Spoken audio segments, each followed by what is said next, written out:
वासुदेवाय। ओम नमो भगवते वासुदेवाय।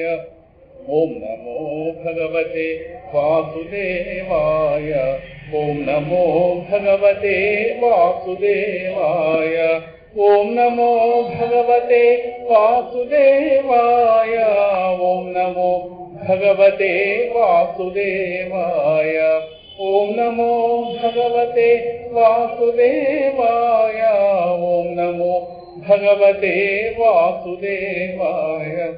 ओम नमो भगवते वासुदेवाय। ओम नमो भगवते वासुदेवाय।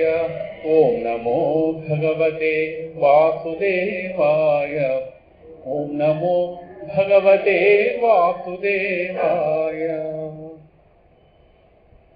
हरि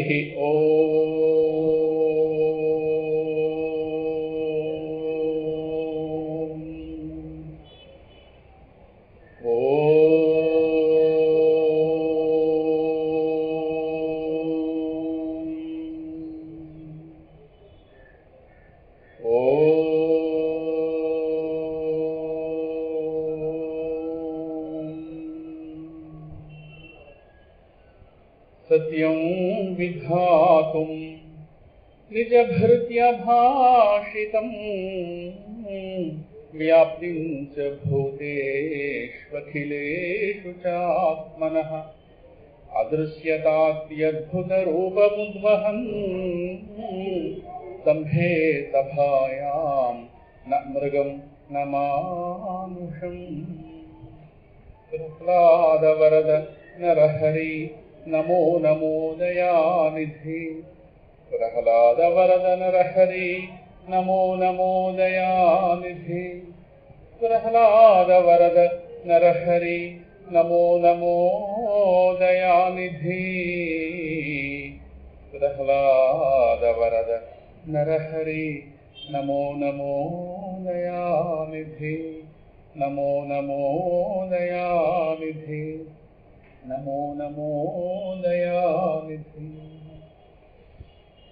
संसारसागर निमज्जनमुह्यमानं दीनं विलोकय विभो करुणानिधे माम्। प्रह्लादखेदपरिहार परावतारा लक्ष्मीनृसिंह मम देहि करावलम्बम्। श्रीवराहलक्ष्मी नृसिंह मम देहि करावलम्बम्। श्रीसिंहाद्रिनाथाय नमः।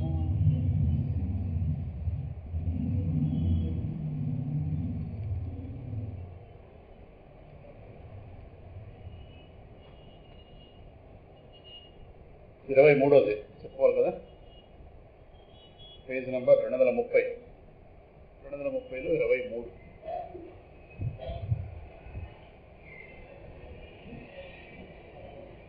22లో ఉన్నటువంటి ABCD ఈ 4 చెప్పుకోవడం జరిగింది. 21 కూడా చెప్పుకున్నాం కింద వారం. ఇప్పుడు 23 ప్రారంభించాలి.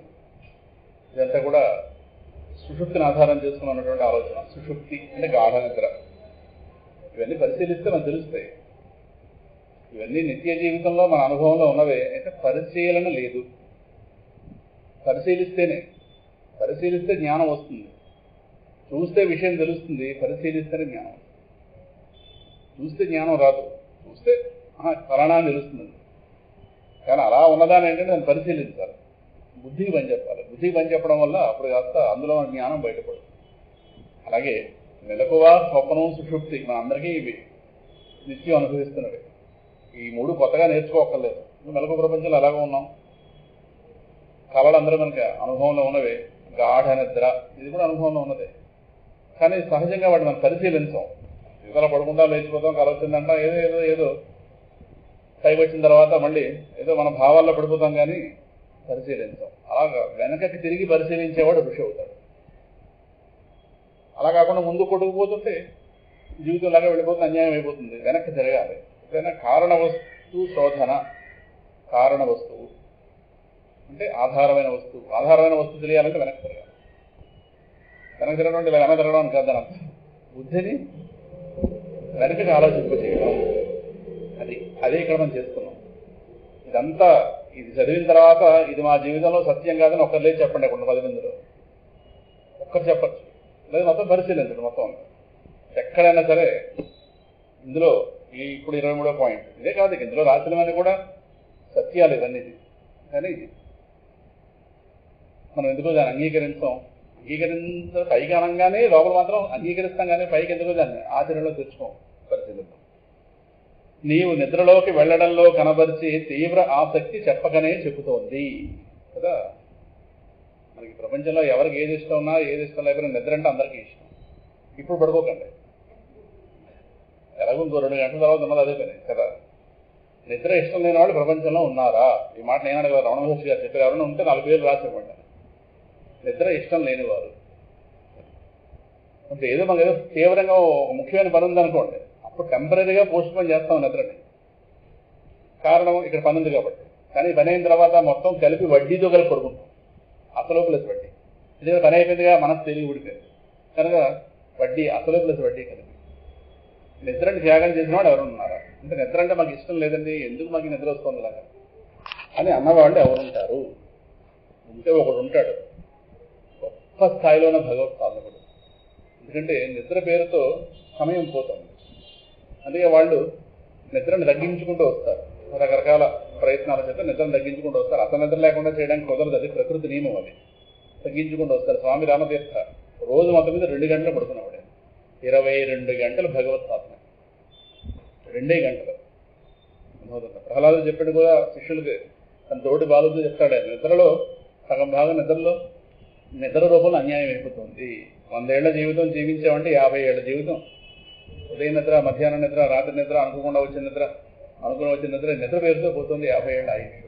ఇంకా మిగతా 50 ఏళ్లలో రకరకాల వికారాలు, రకరకాల ఆకర్షణలు, వీటితో అన్యాయం అయిపోతుందని ఆయన చెప్తాడు. ఆయన 100 బతికితే ఈ లోపల వెళ్ళిపోతే ఎంత ఉంటే అంత సగం నిద్రలో పోతుంది. అది కనుక ఈ నిద్రలోకి వెళ్లడంలో కనబరిచి తీవ్ర ఆసక్తి చెప్పకనే చెబుతోంది. ఏమని? నీవు ప్రపంచంతో ఎంతో అలసిపోయావని. నిద్రలోకి వెళ్తున్నావంటే ప్రపంచాన్ని వదిలేస్తున్నామనే కదా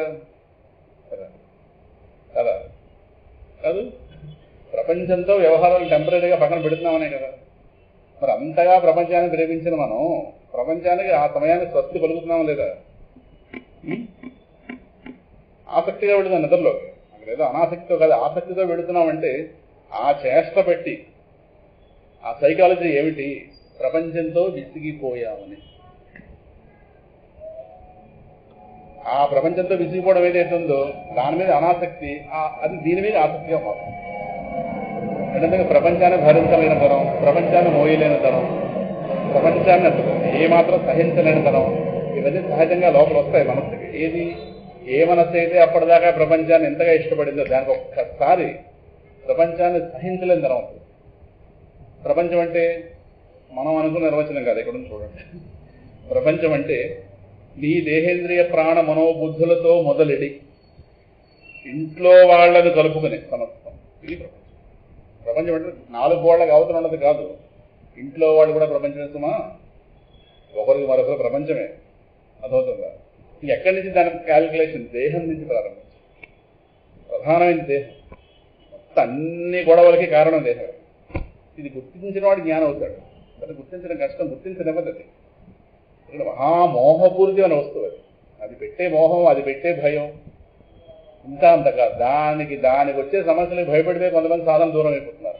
ఎంతసేపు దాని గురించి ఆలోచింపజేస్తుంది, దాని చుట్టూ తిప్పుకుని, దాని చుట్టూ దానికి సంబంధించిన వాళ్ళ చుట్టూ ఈ ఆలోచనలతోనే బుద్ధి నింపదు. వాడు చేసి పడేస్తుంది బ్రతుకుని. ఇప్పుడు అది శాశ్వతం దండయమంటే పోతుంది.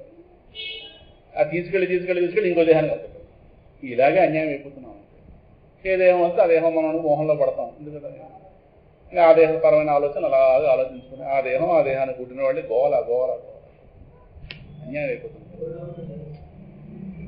మొత్తం మీద ఈ దేహ ఇంద్రియ ప్రాణ మనోబుద్ధులు ఏవైతే ఉన్నాయో అంటే మనం కాని వాటిని ఏవైతే మనం అనుకుంటున్నామో 5 వీటితో మొదలెడి సరే అలాగే ఉన్నారు కదా ఇంట్లో వాళ్ళు వీళ్ళ కలుపుకుని సమస్తం.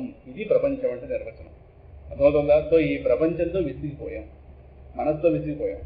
మనసు ప్రపంచంతో విసిగిపోయింది, మనసుతో మనం విసిగిపోయాం. మొత్తం మీద ఈ ఆలోచన అనే దానితో విసిగిపోయి పూర్తిగా ఈ ఆలోచనలో మెలకువలో మన సాధనతో ఆపుకునే శక్తి లేదు కనుక నిద్రలో ఏదో టెంపరీగా అడుగుతున్నాయి కనుక ఏవి ఆలోచన గాఢ నిద్రలో ఆలోచనలు ఉండవు. అందుకే నిద్ర అంటే మనందరికీ ఇష్టం. ఎందుకంటే అక్కడ ఆలోచన రహిత స్థితి, ఆలోచనే భారం. ఇన్ని ఆలోచనలు మొదటి ఆలోచన ఎవరు? ఉపదేశాలలో మహర్షి అదే చెప్పారు. ఆలోచనలు ఎన్నో ఉంటాయి. మనసు అంటే ఆలోచనలకు మూట. ఎన్ని ఆలోచనలు? లక్షల కోట్లు. రైలు ఎంతో ఉండొచ్చు, కానీ ఇంజిన్ లేకపోతే పెట్లు గదిలే అవకాశం అలా లేదు. మొట్టమొదటి ఆలోచన, మొట్టమొదటి తలంపు. వృత్తయస్తు అహం వృత్తిం ఆశ్రితాః వృత్తయో మనః అహం వృత్తి మనః.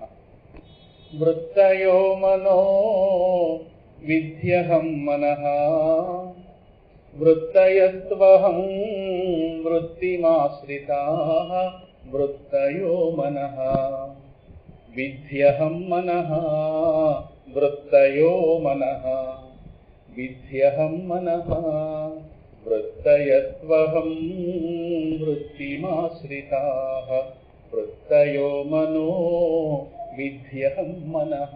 వృత్తులు అంటే ఆలోచనలు. ఈ ఆలోచనలన్నీ కూడా అహం వృత్తిని ఆశ్రయించి ఉంటాయి. అంటే నేను అనే ఆలోచన. నేను అనే ఆలోచన రాకుండా ఇతర ఆలోచనలు ఏవి ఎవరికి రావు. అయితే అది అంత వేగంగా వచ్చేస్తే అవదాంతరతో ముందు నేను దేహం నేననే స్మృతి వచ్చిన తర్వాతే ఇతర ఆలోచనలు. సో ఈ వృత్తులన్నీ కూడా అహం వృత్తిని ఆశ్రయించి ఉంటాయి. అంటే దేహాత్మ బుద్ధి, దేహము నేను అనే తలంపు. మనస్సు అంటే తలంపుల మూట. ఈ తలంపులన్నిటికీ ఇంజన్ లేకపోతే రైలు కాలం లేనట్టుగా ఈ తలంపులన్నిటికీ మొదటి తలంపు దేహము నేను అనే తలంపు. సో మనస్సు అంటే ఏమిటి? రమణ మహర్షి గారు చెప్పింది దేహము నేను అనే తలంపే మనస్సు అన్నారు. ఎందుకంటే దానికి ఇతర తలంపులు వస్తాయి. అది అణిగితే అన్ని తలంపులు అణుగుతాయి, అది మేల్కొని ఉంటే అన్ని తలంపులు వస్తాయి. సో గాఢనిద్ర ఎందుకు మన ఇష్టం అంటే మనం కాని దాని నుండి మనం వేరుపడిపోతున్నాం. అందుకే ఈ మెలకు అవస్థ, ఇది దొంగని పోల్చడానికి రెండింటి సహాయం తీసుకోవాలి. కళ, సుషుప్తి. ఆ రెండు పరమాత్మ అందుకు పెట్టాడు. ఆ రెండింటిని జాగ్రత్తగా పరిశీలిస్తేనే ఇది దొంగ అని అర్థం అవుతుంది. లేదనుకోండి ఇది సత్యంగా కనిపిస్తుంది. మనం నిగ్గు తేల్చవలసింది దీన్ని, మనం జ్ఞానం పొందవలసింది ఈ అవస్థలో. కానీ దీన్ని నిగ్గు తేల్చాలంటే ఆ రెండింటి సహాయం తీసుకోవాలి. స్వప్నం, సుషుప్తి. జనగా రెండు మనం ఆలోచించాం. ఏదో పడకుండా కళ వచ్చింది, కనవాసిన తల్లి కళ్ళలో కనిపించింది, బంగారం కలిసి వస్తుందేమో. ఏదో ఏదో ఏదో ఏదో ఈ మాటల్లో లేదు, కొంతవరకు ఆలక్ష్యం చేస్తుంటాం. అలాగంతే కొంత ఏదో పూలి సింహం కనిపి పాము కనిపించింది, సుబ్రహ్మణ్య స్వామికి పాలు పోయాలేమో అని ఏదో అలాగంతే. కానీ మెలకు వస్తువులో కనిపించే ప్రతిదీ పాముతో సమానమైన జ్ఞానం ఎక్కడుంది మనకి? లేదుగా. దానికి ఎంతో వివేకం కదా. అందువల్ల ఏంటంటే ఆ రెండు అవస్థల్ని జాగ్రత్తగా పరిశీలిస్తేనే దీన్ని నిగ్గు తెలుస్తుంది. ఇది దొంగ, ఇది అవస్థ. ఎంత దొంగో అంత సత్యం అనుకుంటున్నాం. గుర్రె కషాయం నమ్మిందంటాం, అయ్యో అంటాం. మరి మనల్ని ఏమనాలి? మనల్ని అయ్యో అనేవాళ్ళు ఎందుకంటే అందరూ నమ్ముతున్నాంగా. సో ఎవరినెవరు అయ్యో అనుకోక్కర్లేదు, అందరూ మోసపోతున్న వాళ్ళని. ఇది పెద్ద దొంగ అవస్థ ఎవరండి ఇది, ఈ మెలకు అవస్థ. కానీ దీనిగా పట్టుకుంటే ఇది తేల్చదు. ఆ రెండింటి సహాయం తీసుకోవాలి. ఎందుకంటే మనం కేవలం ఈ యొక్క అవస్థలోకే పరిమితం కాదు, మిగతా రెండు అవస్థలు ఉన్నాయిగా. దీని అవస్థాత్రయ ప్రక్రియ దక్షిణామూర్తి స్తోత్రంలో చెప్పుకున్నాం కదా. సో స్వప్నం, సుషుప్తి ఈ రెండింటిని జాగ్రత్తగా పరిశీలిస్తే ఇది తెలుస్తుంది. అప్పుడు ఆ రెండింటి యొక్క సహాయంతో దీని యొక్క నిగ్గు తేల్చాలి. అప్పుడు దీని ఎడల మనకు ఒక వివేక వైరాగ్యం ఏర్పడుతుంది. అప్పుడు దీనికి మనకు డిస్టెన్స్ పెరుగుతుంది లోపల. అప్పుడు ఇది అణుగుతుంది. అర్థమవుతుందా? అందుకు ఆ రెండు అవస్థల్ని పరిశీలించాలని పెద్దవాళ్ళు చెప్తారు. సో గాఢ నిద్రలో మనం కాని దాని నుంచి వేరుపడిపోతున్నాం. మనం అంటే మనకి ఎవరికైనా ఇష్టమేగా. మనకి మనం ఇష్టం లేకుండా ఎక్కడ ఉంటుంది? అందువల్ల మనంగా ఉన్నాం కనుక ఎక్కడ నిద్రలో మనం మనంగా ఉన్నాం. అయితే అక్కడ జ్ఞానము లేదు.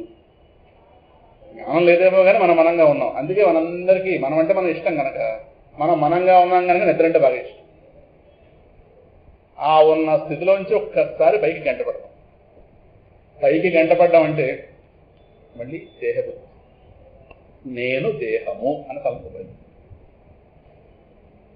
అర్థమవుతుందా? అంటే మీ భాషలో చెప్పాలనుకుంటే స్వేచ్ఛగా తిరుగుతున్నటువంటి ఒక దూడను తీసుకొచ్చి ఒక కథ కట్టేసామనుకోండి, నానా ఇబ్బంది పడుతుంది. ఎందుకంటే దాని స్వేచ్ఛకి భంగం ఏర్పడుతుంది. అలాగే గాఢ నిద్రలో మనంగా ఉన్నాం. జ్ఞానం అయితే లేదు, కానీ మనం మనంగా ఉన్నాం. ఆ మనల్ని తీసుకొచ్చి ఈ దేహం అనే కర్రకి మళ్ళీ స్టార్ట్ అయిపోయింది దేహం. మళ్ళీ ఎప్పుడైతే నేను దేహం అనుకున్నానో ఈ దేహం వీళ్ళు వాళ్ళు వైద్యులైపోయిందంటే ఇది మొదటి తలంపు. ఇది మీరు ఎప్పుడైతే చూసారా, పూర్వం రోజుల్లో ఈ పప్పు బియ్యం కొలిచేవాళ్ళు ప్రారంభం లాభం 2, 3 లెక్క పెడతారు. ఒకటి అనరు లాభం అన్నాక 2, 3, 4. అలాగే ఆ లాభం సంగతి ఏమో తెలియదు, కానీ ఇది ముందు ఈ దరిద్రం ప్రారంభం. ఈ దరిద్రం నెంబర్ 1. ఎక్కడి నుంచి 2, 3, 4, 5 వరకు అలా విషయాలు. ఇంకా ఆ తర్వాత అది ఎలా ఆలోచింపజేస్తే అలా ఆలోచిస్తాం. ఎందుకంటే దాని పరిధిలోకి వెళ్ళిపోయింగా అలా అర్థమవుతుందా? సో ఇక్కడ రాసింది అదే. ప్రపంచం అంటే ఇదో నిర్వచనం రాస్తాం, దేహ ఇంద్రియ ప్రాణ మనోబుద్ధులు. ప్రపంచం అంటే మనకి ఆబ్జెక్ట్ గా కనిపించే ప్రతిదీ ప్రపంచం. మొదలెట్టి ఎవరైతే ఈ దేహ సంబంధమైనటువంటి వాళ్ళు ఎవరైతే ఉన్నారో వీళ్ళతో కలుపు సమస్తం. సో ఈ విధంగా నిద్రలోకి వెళ్లడంలో కనబరిచే తీవ్ర ఆసక్తి అది ఏం చెప్తోందంటే చూడండి, అది ఎట్టిదంటే లేడి నీటి కోసం ఎడారిలోని ఎండమావుల్లో తిరిగి అలసిన వైనం. మనం మెలకువలో సుఖం వెతుక్కుంటున్నటువంటి వైనం ఎటువంటిదంటే లేడి ఎడారిలో తిరిగి అలసిన వైనం. అంటే మీరు అనొచ్చు, ఏమంటే ఎడారిలో అంత వెతికింది కదా నీళ్లు దొరకవా? కానీ మీకు ఒకటి అర్థం కావాలి, నీళ్లు దొరకని ప్రదేశాన్ని ఎడారంట. ఎడారిలో నీరు దొరకడం ఏంటి? నీరు దొరికితే ఎడారి కాదు, ఎడారంటే నీరు దొరకదు. అంత కష్టపడింది కదా ఉదయం సాయంకాలం దాకా నీళ్లు దొరకవా? ఎడారి కాబట్టి నీళ్లు దొరకవు. లేడికి ఎలాగైతే ఎడారిలో నీళ్లు దొరకవో, మనోదయ నుంచి ఎప్పుడైతే మళ్ళీ దేహబుద్ధి మళ్ళీ ఒక్కసారి మనం అటాక్ చేసిందో మళ్ళీ ఆ దేహబుద్ధి పడేదాకా, అంటే మళ్ళీ నిద్రొచ్చి పడేదాకా ఈ మధ్యలో అంతా అన్వేషణ. దీనికోసం సుఖం కోసం కాదా? ఇందులో ఏ వాక్యం సత్యం కాదో, ఒకవేళ సత్యం కాదంటే చెప్పండి ఎవరైనా లేచి. తెల్లవారు లేస్తే ఎలా ప్రయత్నం చేస్తాం సుఖం కోసం? ఇంద్రియ విషయాల ద్వారా ప్రయత్నం. మన దగ్గర ఇంద్రియాలు ఉన్నాయి, బయట విషయాలు ఉన్నాయి. ఈ ఇంద్రియాలు ఇగో ఈ విషయం వల్ల సుఖం వస్తుందేమో అని ఇంద్రియానికి అనిపిస్తుంది. మనసు వెంటనే దాన్ని పంపించి దాన్ని సంపాదించడం జాగ్రత్త దాచుకోవడం, ఉన్నదాన్ని అనుభవించడం, ఎవరు పట్టుకుపోకుండా కాపాడుకోవడం, నానా గోల పడుతున్నాం. అసహ్యం పుడుతుంది. నిజంగా జ్ఞానం అర్థమైతే అసహ్యం పుడుతుంది. నేనేమిటి, ఈ దుస్థితి ఏమిటి, నేనేమిటి, ఇదొక్కడు అర్థమైతే చాలు.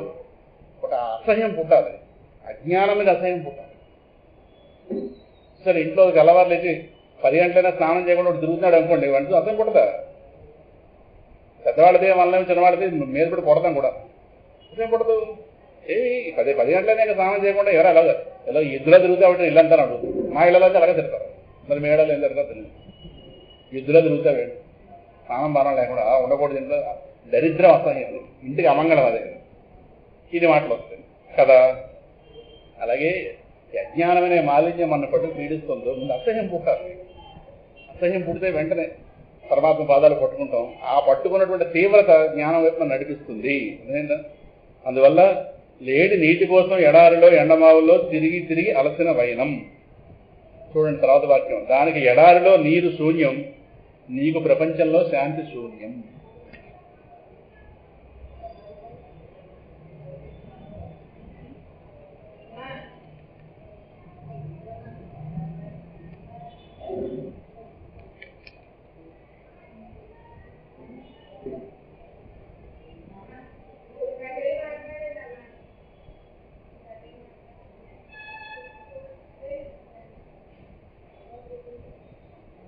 లేడికి ఎడారిలో నీరు శూన్యం కదా, మనకి ఆలయంలో శాంతి శూన్యం. ఏవో డిస్టర్బెన్స్. ఎవరు ప్రపంచం వాడిది? ఇది అందరికీ సత్యం అనిపిస్తుందిగా. సత్యం అనిపించినప్పుడు ఇది ఎవరి వ్యవహారం వాడే. కనుక దానికి ఎడారిలో నీరు శూన్యం అంటే దొరికే అవకాశం లేదు. తెల్లవారి నుంచి మళ్ళీ, అంటే తెల్లవారంటే జాగ్రత్త పెట్టుకోండి, దేహబుద్ధి లేచినప్పటి నుంచి మళ్ళీ దేహబుద్ధి పడేదాకా. ఆ దేహబుద్ధి పడడం ఉదయం 10 గంటలకు పడుకుంటే అప్పుడు పడవచ్చు, సత్సంగంలో పడుకోవచ్చు, ఎక్కడైనా పడుకోవచ్చు. రాత్రి నిద్ర దాకా వెయిట్ చేయగలదు, ఈ మధ్యలో పడుతూ ఉంటుంది. మధ్యాహ్నం నిద్రలో డ్రాప్ అవ్వచ్చు. సో అక్కడ ఆ మొదలు దేహబుద్ధి లేచినప్పటి నుంచి దేహబుద్ధి పడేదా. ఈ మధ్యలో చేసేదంతా ఆనందాన్వేషణ. కానీ ఆ అన్వేషణ ఫలితం శూన్యం. లేడికి నీరు దొరకడం శూన్యం, మనకు కాస్త శాంతి దొరకడం శూన్యం. శాంతి దొరకలేదు కాబట్టి ఇష్టంగా నిద్రలోకి వెళతాం. మెలకువలోనే శాంతి దొరికింది అనుకోండి, నిద్రతో పని లేదు. ఇది ఒక రహస్యం. మెలకువలోనే మనసుకు శాంతి అందితే నిద్రతో పని లేదు. ఇక్కడ అందలేదు కాబట్టి అది అక్కడ ఇదే మహాత్ములు పడుకున్న వాళ్ళు మహా అయితే అరగంట 2 గంటలు వాళ్ళ నిద్రలో వాళ్ళకి అసలు నిద్ర మెలకువ అనే తేడా పోతుంది. ఎందుకంటే అన్ని అవస్థలో వాళ్ళు శాంతిగానే ఉంటారు. వాళ్ళు అవస్థల వాళ్ళని వచ్చి వెళ్ళిపోతుంటాయండి. రమణ మహర్షి ఒక నాకు శాంతి కావాలని అడిగాడు. ఇది అడిగాడు. ఆయన అన్నారు, నువ్వు ఇప్పుడు అడిగిన దాన్ని రాత్రి నిద్రలో అడుగు అన్నారు. జాగ్రత్త పడుకోండి. ఆయన అలాగే మాట్లాడతాడు. ఆయన రాత్రి నిద్రలో అడుగు. వాడన్నాడు, నిద్రలో ఎలా అడగాలండి అన్నాడు. అడుగు, ఇప్పుడు అడుగు. ఇప్పుడు ఈ అడుగుతున్నా నువ్వే కదా అప్పుడు ఉన్నావు. నీ నిద్ర, పక్కవాడి నిద్రలో కాదు, నీ నిద్రలో నువ్వు అడుగు. ఇప్పుడు మాట్లాడుతున్న వాడివే, నిద్రపోయేవాడివి. నిద్రపోయేవాడు వేరు, మెలుకునేవాడు వేరు కనుక ఈ నువ్వే అక్కడ ఉంటావు. కాబట్టి ఈ అడిగేది అక్కడ అడిగాను. వాడన్నాడు, ఎలా అడగాలండి, అడిగే అవకాశం లేదు కదా. ఫోన్లండి 2 అడిగాడు అక్కడ వాడు. 1, నిద్రలో అవసరం లేదు కదా శాంతి, నెంబర్ 1. 2, ఒకవేళ అడిగామనుకోండి, మీరు ఇవ్వగలరా, అప్పుడు మీరు ఉండరు కదా అన్నాడు. నువ్వు అడగడానికి సిద్ధం అయితే నేను ఇవ్వడానికి సిద్ధం అని చెప్పారు.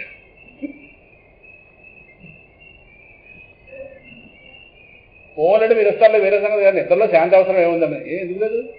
మరి అక్కడ అవసరం లేని శాంతి ఇప్పుడు ఇది అవసరమైందయ్యా. అది అలా ఆలోచింపజేస్తాడు మనం. ఇది సిల్లీ మాటల్లో ఉన్నాయి. ఇవి వాళ్ళు పరిశీలన పడుతుంది.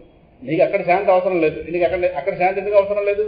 నేను శాంతిగా ఉన్నాను కదండి, కరెక్టే. మరి ఇప్పుడు ఎందుకు లేవు? అవునండో, ఎందుకు లేదు? ఆ నువ్వే కదా ఇక్కడ ఉన్నావు. ఏది లేని కారణం చేత అక్కడ శాంతిగా ఉన్నావు, ఏది వస్తున్న కారణం చేత శాంతి ఎగిరిపోతుంది. పరిశీలించు. నువ్వు అడగడానికి సిద్ధమైతే నేను అక్కడ ఇవ్వడానికి కూడా సిద్ధంగా ఉన్నాను. మహర్షి ఒక అవస్థ పరిమితులు కాదు, 3 అవస్థలు వ్యాపించున్నవాడు. అంటే వాడిని పరిశీలింపజేశారు. వాడి బుద్ధి వికసించింది. ఆ శాంతితో పనే ఉందండి అక్కడ, ఎందుకు శాంతి కొనాలి కాబట్టి. గంగానదిలో ఉన్నటువంటి చేప దాహం కోసం కూడా ఎదుగుతుందా? ఎందుకు? అది ఉన్నదా గంగానదిలో హాయిగా నీళ్ళు తాగితే సరిపోయింది. అక్కడ పరిస్థితి అది. మరి వెలుగులోకి వచ్చారు, ఒడ్డున పడిన చేప కొట్టుకుంటుంది. సో అక్కడ పరిశీలింపజేశారు. అక్కడ అవసరం లేదు శాంతి, ఇక్కడ ఎందుకు అవసరం అవుతుంది? ఆ నువ్వే ఇక్కడ కొనసాగుతున్నప్పుడు అక్కడ అవసరం లేదు, ఇక్కడ ఎందుకు అవసరం అయింది? అక్కడ అవసరం లేదంటే అక్కడ ఆల్రెడీ ఉందని. మరి అక్కడ ఉన్నది ఇక్కడ ఎందుకు పోతుంది? ఏది వచ్చేకపోతుంది? నీ శాంతిని, నీదైన శాంతిని అపహరిస్తున్న దొంగ ఎవరు? దేహబుద్ధి. వాడి చేతే చెప్పించారు. అది గొప్పతనం. ఈయన చెప్పి వీళ్ళకి వద్దడం కాదు, వాళ్ళ భావాలను వాడిది పరిశీలింప. ఇప్పుడు నమస్కారం పెట్టాడు, అర్థమైంది అశాంతి కారణం ఏంటి? నీ దేహం. ఆ దేహం నేనన్న తలంపై హరించేస్తుంది. అది మన శాంతిని మనకు తెలియనివ్వదు. సో దొంగ అది. అది వచ్చిన తర్వాత ఏం చేస్తుంది? ప్రపంచం సత్యం అనుకుంటుంది. ముందు దేహాత్మ భ్రాంతి నెంబర్ 1 అది. తర్వాత జగత్ సత్యత్వ భ్రాంతి నెంబర్ 2. కల్లోకి వెళ్ళగానే అక్కడ ఇలాంటి దేహం ఒకటి ఉంటుంది, ఆ సత్యం అనిపిస్తుంది లేదా? నెంబర్ 1. అక్కడ కనిపించే 10 మంది సత్యం అనిపిస్తారు. నెంబర్ 2 దేహాత్మ భ్రాంతి, జగత్ సత్యత్వ భ్రాంతి. సో జగత్ ఎప్పుడు సత్యం అనుకున్నా మీద పడిపోతూ ఉంటుంది అన్నది. ఏదో వ్యవహారంలో నెట్టేస్తారు. వెళ్ళిపోతాం. అలా వెళ్ళిపోవడంలో ఇది స్ట్రాంగ్ అయిపోతుంది. తిరిగి పరిశీలించట్లేదుగా. అది చెప్తుంది, వీడు దొంగ, వాడు దొంగ, వీడు దొంగ, ఇలా నిర్ణయాలు చేసి ఈ దొంగనే సవరించుకోవడానికి అసలు దొంగ చేయకపోతుంది. ఇలాగ అజ్ఞానం జన్మని మిగిలిపోతుంది. అలాగా అది మిగిలిపోతూ వడ్డీ పెరిగిపోయి జన్మం తీసుకొచ్చింది. అంటే సమస్య ఎక్కడుందో కరెక్ట్గా అర్థం కావాలి. అందుకే మహర్షి అలా ఆలోచింపజేశారు. అర్థమైందా? అందువల్ల ప్రపంచంలో మనకి శాంతి శూన్య. ఎడారిలో ఎంత వెతికినా లేడికో జ్ఞానం ఉంటే సరిపోతుంది. ఇది ఎడారి, ఇందులో నీళ్లు దొరకవు. జ్ఞానం ఉందని కూడా గట్టదు అది. కాబట్టి దాన్ని తెలియదు, వెతుక్కుంటుంది. దాని గొంతులో దాహం ఉన్నంత మాత్రంలో ఎడారిలో నీళ్ళు ఎలా వస్తాయి? రావు కదా. దానికి పాపం జ్ఞానం లేదు. జ్ఞానం లేక తిరిగి ఆల్రెడీ దాహం, దాని తోడు ఏర్పడిన అలసట తెచ్చిపోతుంది. అలాగే తెల్లవారు లేస్తే ఈ ప్రపంచం సత్యం తోపింపజేస్తుంది దేహాత్మ భ్రాంతి. ఇందులో ప్రపంచంలో వెతుకుతాం, అనుబంధాల్లో వెతుకుతాం, ఆప్యాయతల్లో వెతుకుంటాం, మనసు వీడి దగ్గర పెడతాం, వాడి దగ్గర పెడతాం. ఒక్కొక్కడు పచ్చడి చేసేస్తారు వాళ్ళ ప్రవర్తనలతో కదా. ఒకవేళ వాళ్ళు మనకు అనుకూలంగా ఉందామనుకున్నా ఉండలేరు. వాళ్ళ జీవితాలు వాళ్ళవి. ఈ ప్రపంచంలో ఎవరిద్దరు ప్లాన్ చేసుకుని ప్రపంచంలోకి రాలేదు. వచ్చాక కలిసిన వాళ్ళమే కానీ కలవడానికి వచ్చిన వాళ్ళం కాదు. అర్థమవుతుందా? అర్థమవట్లేదా? ఇప్పుడు మనందరం ప్లాన్ చేసుకుని ఇక్కడికి వచ్చాం కదా. లక్ష్మీవారం సాయంకాలం 6:30 సత్సంగం, అందరికీ జ్ఞానం ఉంది కనుక వచ్చాం ఇక్కడ. అలాగే ఈ జన్మల్లోకి వచ్చిన వాళ్ళం కాదు ఎవరు. వచ్చాక ఒకరినొకరు పోల్చుకున్న వాళ్ళమే కానీ ఏమైనా కలుద్దామండి, వచ్చే జన్మలో కలుద్దాం అని ఈ పిచ్చిమాట ఎక్కడ లేదు. అంత అవకాశం మన కూడా పుట్టినవాడిని మనవాడు అనుకోవడమే కానీ కావలసిన వాడిని మనం కూడా పుట్టించుకోలేము. మాటలు అర్థమవుతున్నాయా? మన పరిమితులు మనకు అర్థం కావాలి. సో ఈ జనన మరణ పరంపర ఇది అర్థమవుతుందా? అందువల్ల మనసుని ఎక్కడ పెట్టాలి, అవగాహన ఉన్నవాడు ఎక్కడ పెట్టాలి అక్కడ పెడతారు. లేదనుకోండి కనిపించిన ప్రపంచం ప్రతి వాళ్ళ దగ్గర పెడతాం. ముందు దీని దగ్గర పెడతాం. వచ్చిన వాళ్ళు దీన్ని నమ్ముకుంటాం. ఇదే మనకి దగా చేసేస్తుంది. పెద్ద దుఃఖాలే. అందుకే విషయం తెలిసిన వాడు దీన్ని సాధన కోసం అరగదీస్తాడు. పరంగా అరగదీసి తపస్సు చేత ఉపవాసాల చేత వీడి చేత దీన్ని కృషింపజేసి దీన్ని భగవత్ సాధన కోసం దీన్ని ఉపయోగించుకోవాలి. ఎందుకంటే ఎలాగపోతుంది ఇది. కానీ సాధన కోణంలో చూస్తే చాలా విలువైన వస్తుంది. ఎందుకంటే మానవ దేహం కనుక, బుద్ధి ఉంది కనుక, బుద్ధి ప్రధానమైనటువంటి దేహం కనుక భగవంతుడి గురించి చక్కగా ఆలోచన చేయడానికి దీనికి అవకాశం ఉంది. అందువల్ల ఇది ఎలాగో వెళ్ళిపోతుంది కాబట్టి, ఎలాగో ట్రైన్ దిగిపోతాం కాబట్టి తెల్లారి బెర్త్ ఎలాగైతే అరగదీసేస్తామో రైలు ఎక్కి అడు తిరిగి ఇడి తిరిగి అడు తిరిగి బెర్త్ ఊరుకుంటామా? అవసరమైతే ఒక పొర లాగేస్తాం అనిపించింది. అలా పడుకుని నిద్ర రాపోయినా అటు తిరిగి ఇటు తిరిగి అలా చేస్తామో అలాగే దీన్ని మొత్తం దీన్ని మ్యాక్సిమం ఉపయోగించుకోవాలి. ఎలాగో తెలిసిపోతుంది. అర్థమవుతుందా? అందువల్ల దానికి ఎడారిలో శాంతి శూన్యం, ప్రపంచంలో మనకి శాంతి శూన్యం. ఈ మాట అర్థమైతేనే. శూన్యం అంటే లేదు, దొరకదు. కరెక్టే. ఇదంతా నీవు ప్రపంచాన్ని చీ అనడమే. ఏది ఇష్టంగా నిద్రలోకి వెళ్ళిపోతున్నామే, ఆ నిద్రలోకి ఇష్టంగా వెళ్ళిపోవడం అనే దాన్ని ఈ మెలకువ ప్రపంచాన్ని చీ అనడమే. అంటే చీ అని వెళ్తామని దాని అర్థం కాదు. దాని అంతగా ఇష్టం. ప్రపంచం లేని స్థితిని జాగ్రత్త పట్టుకోండి మాట. దేహం లేని స్థితిని, ప్రపంచం లేని స్థితిని ఇంతగా ఇష్టపడి వెళుతున్నామంటే దీన్ని చీ అనడం కదా. మరి వేరే అనాలటువంటి ఏది దేహం తెలుస్తున్న స్థితి, ప్రపంచం తెలుస్తున్న స్థితిని ఏదైతే ఉందో దీన్ని చీ అనడమే. కాబట్టి దీని లేని స్థితిని ప్రీతిగా అక్కడ పొందాం. నిద్రలోకి ఎలా వెళ్తాం? నిద్రలోకి వెళ్తున్నప్పుడు బాబోయ్ నది సముద్రంలోకి వెళ్తున్నట్టు ఉంది వ్యవహారం. ఇంక అదే జీవితంలో మొదటి నిద్ర అన్నట్టుగా, అసలు ఇప్పటిదాకా పడుకోలేదు అన్నట్టుగా కదా. అంత ఇష్టం నిద్ర అంటే. నిద్ర మనల్ని మనం పొందుతున్నాం అని అది ఇష్టం. నిద్ర అంటే పుట్టేవాడు అదేమిటో మనకు తెలియకపోవచ్చు, కానీ మనల్ని అందుకు ఇష్టంగా వెళ్తాను నిద్రలో. సో ప్రపంచాన్ని చీ అనడమే సందేహం లేదు అందులో.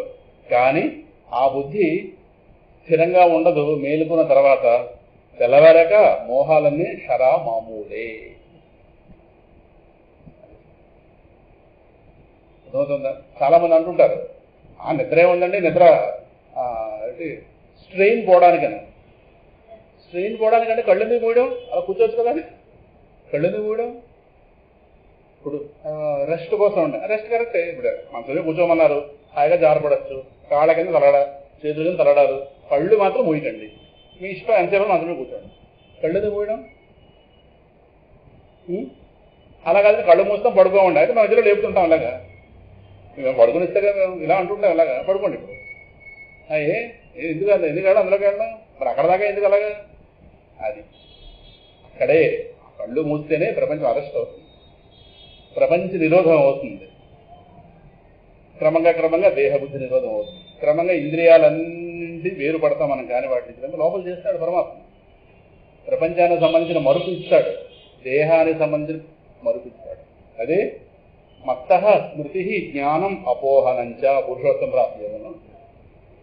నిద్ర రూపంలో మరుపిస్తున్నాడు. నిద్ర అంటే పెద్ద మరుపు, మనం కాని వాటికి సంబంధించిన మరుపు. అది ఇస్తేనే హాయిగా ఉన్నాం నిద్రలో. మళ్ళీ తెల్లవారులేసాక ప్రారంభాలు బట్టి మళ్ళీ స్మృతిస్తాడు. అర్థమవుతుందా? ఒక్కరోజు నిద్ర లేకపోతే తెలుస్తుంది. అప్పుడు జపకాల అనుభవాలు ఉన్నాయిగా, అది గత అనుభవాలు బోర్డు ఉన్నాయి. నిద్రలేని రోజు. నిద్ర లేకపోతే ఏంటి, నిద్ర లేకపోతే నష్టం ఏంటి? అదే శరీరానికి అవసరం ఇంకోటి. ఒక రాత్రి నిద్ర లేకపోతే మన్నాడు మనసు కకావికలం అయిపోతుంది. ఏ పని చేయలేని చూడండి. ఏమి ఆ మనస్సుకి భగవత్ స్పర్శ రాలేదు, అందువల్ల అది కకావికలం. ఇంద్రియాలు అలసటగా ఉంటాయి, ఏ చేయడానికి కూడా విసుగ్గా ఉంటుంది. కారణం నిద్ర పేరుతో మనం పరమాత్మ స్వరూప జ్ఞానం, పరమాత్మతో స్పర్శ పొందుతున్నాం కరెక్టే. మనం కానివి ఏవైతే ఉన్నాయో దేహం, ఇంద్రియాలు, ప్రాణం, మనసు, బుద్ధి, వీటికి కూడా పరమాత్మ స్పర్శిస్తాడు. కాబట్టి ఇవి స్ట్రాంగ్ అవుతాయి నిద్రలో. అలసిపోయినవి ఇంద్రియాలు అలసిపోయి, దేహం అలసిపోయింది, మరి కరెక్టే. మరి వాటన్నిటికి సర్వీసింగ్ చేయొద్దా? ఓ పక్క వాడికి సర్వీసింగ్ చేయాలి, మరి తెల్లారైతే వాడు ఉద్ధరణ చేద్దాం ప్రపంచం. ఓ పక్క వీడి సర్వీసింగ్ చేయాలి. రాత్రి ఎలాగైతే సామాన్లను తోముకుంటే కదా తెల్లారైతే వాడి పొయ్యి మీద కుక్కరు వెనక కావాలన్నా కానీ వస్తాయి. సింకులో ఉంటే రావు, తోమాలి, తోమించాలి కదా. రెండు అవస్థలు పడుతున్నాడు పరమాత్మ అక్కడ. మనల్ని తనలోకి లాక్కుంటాడు, ఆనందాన్ని ఇస్తాడు. మనం కాని వాటిని ఆయిలింగ్ చేస్తాడు రెండింటికి. తెల్లారు లేచాక మళ్ళీ కలుగుతాడు. అందుకే నిద్ర లేనటువంటి ఆ దేహం, ఇంద్రియాలు ఏ పనికి చికాకుగా ఉంటాయండి. ఆ చికాకు కారణం ఏంటి? పరమాత్మ స్పర్శ వాటికి లేకపోవడం. ఇంత రహస్యం నడుస్తుంది మనలో, కానీ పరిశీలించాం కదా. ఏదో నిద్రలేదు అంటాం కానీ దాని వెనకాల ఎంత జ్ఞానం అవుతుందా? ఈ బుద్ధం స్థిరంగా ఉండదు. తెల్లా లేచాక మోహాలు మళ్ళీ సరా మామూలే. ఇలా వెళ్ళి మనవాడు బొగ్గు గెలుస్తుంటాం కానీ మళ్ళీ మోహమో మళ్ళీ బయలుదేరుతుందిగా. దేహబుద్ధి ఎప్పుడు వెళ్తుంది, మళ్ళీ మోహం బయలుదేరు. ఇలా వాడు బొగ్గు, మరి ఇలా బొగ్గు గెలుతున్నాడు. రాత్రి వాడు ఎదురు పడుతున్నావే, ఎందుకు పడుతున్నావు? వాడిని పట్టు కూర్చోవచ్చుగా రాత్రి అంతా. ఆడతాం లేదా? ఇలా ఆలోచిస్తున్న వైరాగ్యం. మనం పడుకునేవాడికి వాడు వచ్చి మీద వచ్చి పడితే పరా నెమ్మదిరిగే రాత్రి పడుకో దెయ్యాలాగా అంటాం. చాలా వచ్చి నానా నిన్ను ఏమిటి తేడా ఏమైంది అంటే మన ఒంట్లో ఓపుకుంటే నానా నేనియా, మన నిద్ర వస్తే దెయ్యం పోతున్నా. మీ అమ్మ నేను అలాగే పెంచిందిరా, 10 ఏళ్ళ పడుకోరు. ఇంకా అక్కడ కోపాలని ఇటు వచ్చేస్తుంటాయి కదా. రహస్యాలు ఇవన్నీ కదా. నారాయణ నారాయణ నారాయణ. మనం పడుకోబోయే వాడగా వాడికి మనతో ముచ్చుతాడు వాడికి కదా. అమ్మ అని వస్తున్నాడు వాళ్ళ ఇక్కడ నుంచి వాడు అమ్మమ్మ లేదు బొమ్మ లేదు చరిత్ర వచ్చి మీద పడిపోతుంది. తెల్లారు లేచాక మనం వెళ్తాం, వాడు విసుక్కుంటాడు. వాడి ఆటలోనే ఉంటే మనం వెళ్తుంటాం. నేను వాడు చీపోను. ఈ చీపు అనేది ఎప్పుడు ఉందిగా జ్ఞానం కలగట్లేదు. నారాయణ నారాయణ నారాయణ. సో మనకి భగవత్ ప్రాప్తి కలగనంత వరకు ఉండేది ఏదైనా సంసారమే, ఉండేదల్లా సంసారం. సంసార వ్యవస్థ అంటే అది. భగవత్ ప్రాప్తి కలగనంత వరకు ఇదంతా సంసార వ్యవస్థలు. పట్టుకోవడం విడిచిపెట్టడం, పట్టుకోవడం విడిచిపెట్టడం, పట్టుకోవడం విడిచిపెట్టడం, చీ అండం ఇష్టం అండం, చీ అండం ఇష్టం అండం. సంసారం అంటే స్థిరంగా లేనిది అని అర్థం, మారుతుంటుంది ప్రధానం.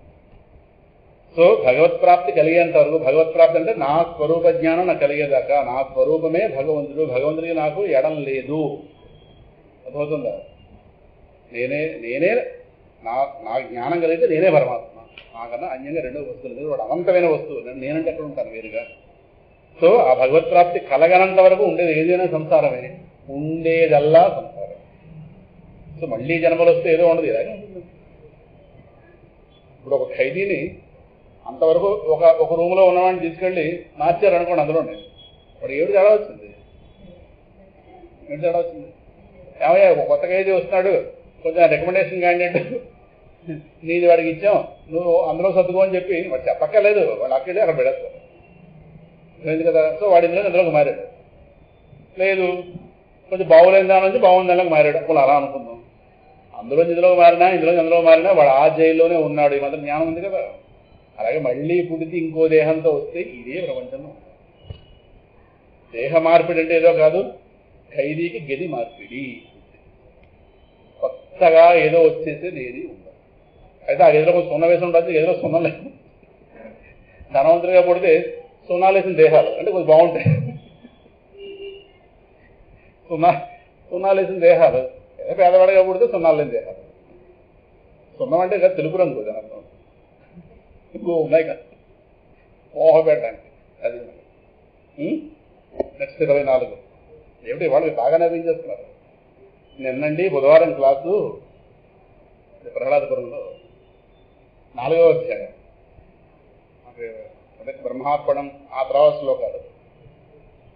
నిన్న వాళ్ళకి పెద్దగా అవగాహన లేదు. అంటే 6 ఏళ్ళ కదా మీరు ఎలా ఉండేవారు, ఏమో అప్పుడు మీరు ఎలా ఉన్నది తెలియదు అని మా మాట చెప్తున్నాను.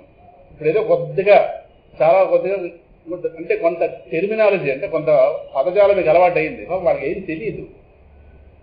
ఏదో ఒకటి కూర్చొని 4 పారాయణలు చేసుకునే వాళ్ళు తప్పించి పెద్దగా అసలు అవగాహన లేనివాడు. ఇప్పుడు వాళ్ళని కూర్చోబెట్టి భగవద్గీత చెప్పడం సాహసమే, నడుస్తుంది మొత్తం మీద. కానీ నిన్నటి రోజున చెప్పుకున్న ఉదాహరణలో, నిన్న రోజు చెప్పుకున్న ఏమిటో తెలియని ఆనందం, కానీ వాళ్ళు చాలా శ్రద్ధగా వినేశారు. వాళ్ళు అడిగిన ప్రధాన సమాధానం చెప్పేస్తున్నారు. అంటే వాళ్ళకి జ్ఞానం విలువ తెలుస్తుంది. మానేస్తే చాలా బాధపడుతున్నారు. అలాంటి పరిస్థితులు ఉంటాయి. ఒకప్పుడు వస్తున్నప్పుడు ఏదో మొహం ఇంత చేసుకుని, పెద్ద మొహం చేసుకుని ఒక్కొక్కరు ఉండాలి, కానీ శ్రద్ధగా ఇంకా కళ్ళు అటు ఇటు తిప్పకుండా ప్రతి మాటను పట్టుకునే ప్రయత్నం చేస్తున్నారు. నిన్నటి రోజునైతే వాళ్ళకి ఆ వివరించడంలో ఏంటో పరమాత్మ దేవల ఒక తేలికైన ఉదాహరణలో అలా వెంటనే ఆ చెప్పడంలో నాకు ఆనందం, వినడంలో వాళ్ళకి ఆనందం. చివరికి ఇంక వాళ్ళకి అన్నాను కూడా, ఎంత బాగా విన్నారు, మీ అందరికీ నమస్కారం చెప్పకూడదు, ఈ స్థానంలో కూర్చుని కృతజ్ఞత అని చెప్పాలి అని చెప్పి వాళ్ళందరికీ కూడా కృతజ్ఞత చెప్పి వచ్చాను. అంత ఆనందం కలిగి చెప్తుంటే, అందుకే జ్ఞానం గురించి చెప్పుకోవడంలో అక్కడే ఉందంతే. అక్కడ తప్పించి జ్ఞానం పొందడంలో, జ్ఞానాన్ని సరిగ్గా చెప్పుకోవడంలోనే ఆనందం ఉంది. కానీ ప్రపంచంలో 2వ స్థానంలో ఆనందం లేదు. కారణం జ్ఞానం చెప్పుకోవడంలో మనం టచ్ అవుతాం. ఏదో ఆనందం కలిగింది లోపల, మరిదే అది అలౌకికం, అనిర్వచనీయం అంతే. వాళ్ళల్లో కూడా ఆ స్పందన కనిపించింది. భగవానుడి దయ వల్ల ఒక చక్కటి ఏర్పాటు నడుస్తుంది ప్రహ్లాదపురంలో. చెప్పొచ్చేది అది. అలాగే మన గురించి మనం మాట్లాడుకుంటున్నాం. మనం దూరం అయిపోయి ఎన్ని యుగాలు అయిపోయిందో, మనం దూరం అయిపోయి ఎన్ని జన్మలు అయిపోయిందో, ఎనాడు పోయామో, ఎనాడు దూరం అయిపోయామో. ఇంత పోతే మనమే పొందడం. దూరం అయిపోయిన జ్ఞానం లేదు కదా. అజ్ఞానం రకరకాలుగా 9 చేస్తాం. 9 లాగా చెప్తూ తర్వాత 24వది ప్రహ్లాదుడు అనేటటువంటి అర్థాన్ని చూసి, ప్రహ్లాదుని అర్థంగా ఊహించుకుంటే, ప్రహ్లాదుని అర్థాన్ని చూసి మనం సరి చేసుకోవలసింది దీన్ని భక్తి, జ్ఞాన, వైరాగ్య, ముముక్షత్వాలను. అర్థం దగ్గర నిలబడి అందరికీ అలవాటు ఉందిగా. ఒకసారి ఇలా ఒకసారి కుర్రులు ఇలా చదువుకుంటుంటాం, ఇలాగే మొత్తం ఏదో చదువుకునే ఉన్నాయి కదా, ఇంకా ఎవరో నక్కలేదు. ఎవరు చదువుకునే వాడు చదువుకుంటుంటాం. అలాగే ప్రహ్లాదుడు అనేవాడు అర్థం అనుకుంటే, వాడిని చూసి మనలో సవరించుకోవాల్సిన ఏంటి? భక్తి, జ్ఞానం, వైరాగ్యం, ముముక్షత్వం. భక్తి భగవంతుడిని పొందకుండా ఉండలేనితనం భక్తి, భగవంతుడిని మరువలేనితనం భక్తి. ప్రహ్లాదుడి స్థాయి రోజునాలు అలాగే ఉంటాయి. భగవంతుడిని మరువలేనితనము భక్తి. నీటిని విడువలేనితనమే చేప, భగవంతుడిని మరువలేనితనమే భక్తి. మరువలేను మరపురాని ఇందిరా మందిరా భక్త సుందరా, కర్పూరమై నీలో కరిగిపోనీరా, మరువలేను మరపురాని మురళీరవముతో ముల్లోకాలను, మురళీరవముతో ముల్లోకాలను మైమరపించే మోహన బాల, మైమరపించే మోహన బాల, మరువలేను మరపురాని ఊపిరి తలపని ఊహై నిలిచాము. 10 మంది అమాంతం ఇంటికి వచ్చారనుకోండి, అప్పుడు వాళ్ళు మాట్లాడడం కలిసి ఉండండి ఊపిరి ఆటం లేదు, అయితే ఆగండి ఆక్సిజన్ సిలిండర్ పట్టుకొస్తాను. అది కాదు, ఊపిరి ఆటం లేదంటే ప్రాణం తోచటం లేదు అంటే ఆలోచనలు అలాగా. వీళ్ళకి ఏం చేయాలి, వీళ్ళకి ఏం చేయాలి, వీళ్ళకి అమాంతం వచ్చారండి, చెప్పకుండా వచ్చారండి, వీళ్ళకి ఇప్పుడు ఏమి ఉండాలి, అది ఊపిరి తలపని ఊహై నిలిచామంటే. అంటే తలంపులు ఎప్పుడైతే ఎక్కువైపోయాయో ఊపిరి కష్టం అవుతుంది. ఆ టైంలో అంటాం మనం బాబు ఊపిరి ఆటం లేదు. ఊపిరి అలాగే భక్తుడికి, నిజమైన భక్తుడికి భగవంతుడు ఊపిరి తలపని ఊహగా మరవలేడు. ఎటు చూసినా పరమాత్మ కనిపిస్తున్నాడు, ఎటు చూసినా మనసులో పరమాత్మ భావనే. ఉండరా బాబు ఏంటి ఈ పని చేసుకోలేవా, మధ్యలో నువ్వు ఎక్కడ చూసాడు గోపిక అంది కదా. అందరూ మనసులో పరమాత్మను పెట్టుకునే ప్రయత్నం చేస్తుంటాం ధ్యానం పేరుతో. ఆ తల్లి ఏం చేస్తుంది, మనసులో మన పరమాత్మ బయటకు ఎండుతుంది. నారదుల నమస్కారం పెట్టారు గోపికకి. ఇదేంటే బాబు నువ్వు ప్రకృతి విరుద్ధంగా ఉన్నావు ఏంటి, పరమాత్మ మనసులో ఉంటే బాగున్నా యోగులు చూస్తున్నారు, నువ్వు ఏం పరమాత్మ అంటే అలా లేదు మనసులో కూర్చుంటాడు, ఇల్లు వాకి చూసుకోవాలా, ఏ పని చేయనివాడు అలా మనసులో కూర్చుంటే ఎక్కడవుతుంది. అది బయటకంటే ప్రయత్నం చేస్తానండి వాళ్ళు గోపిక.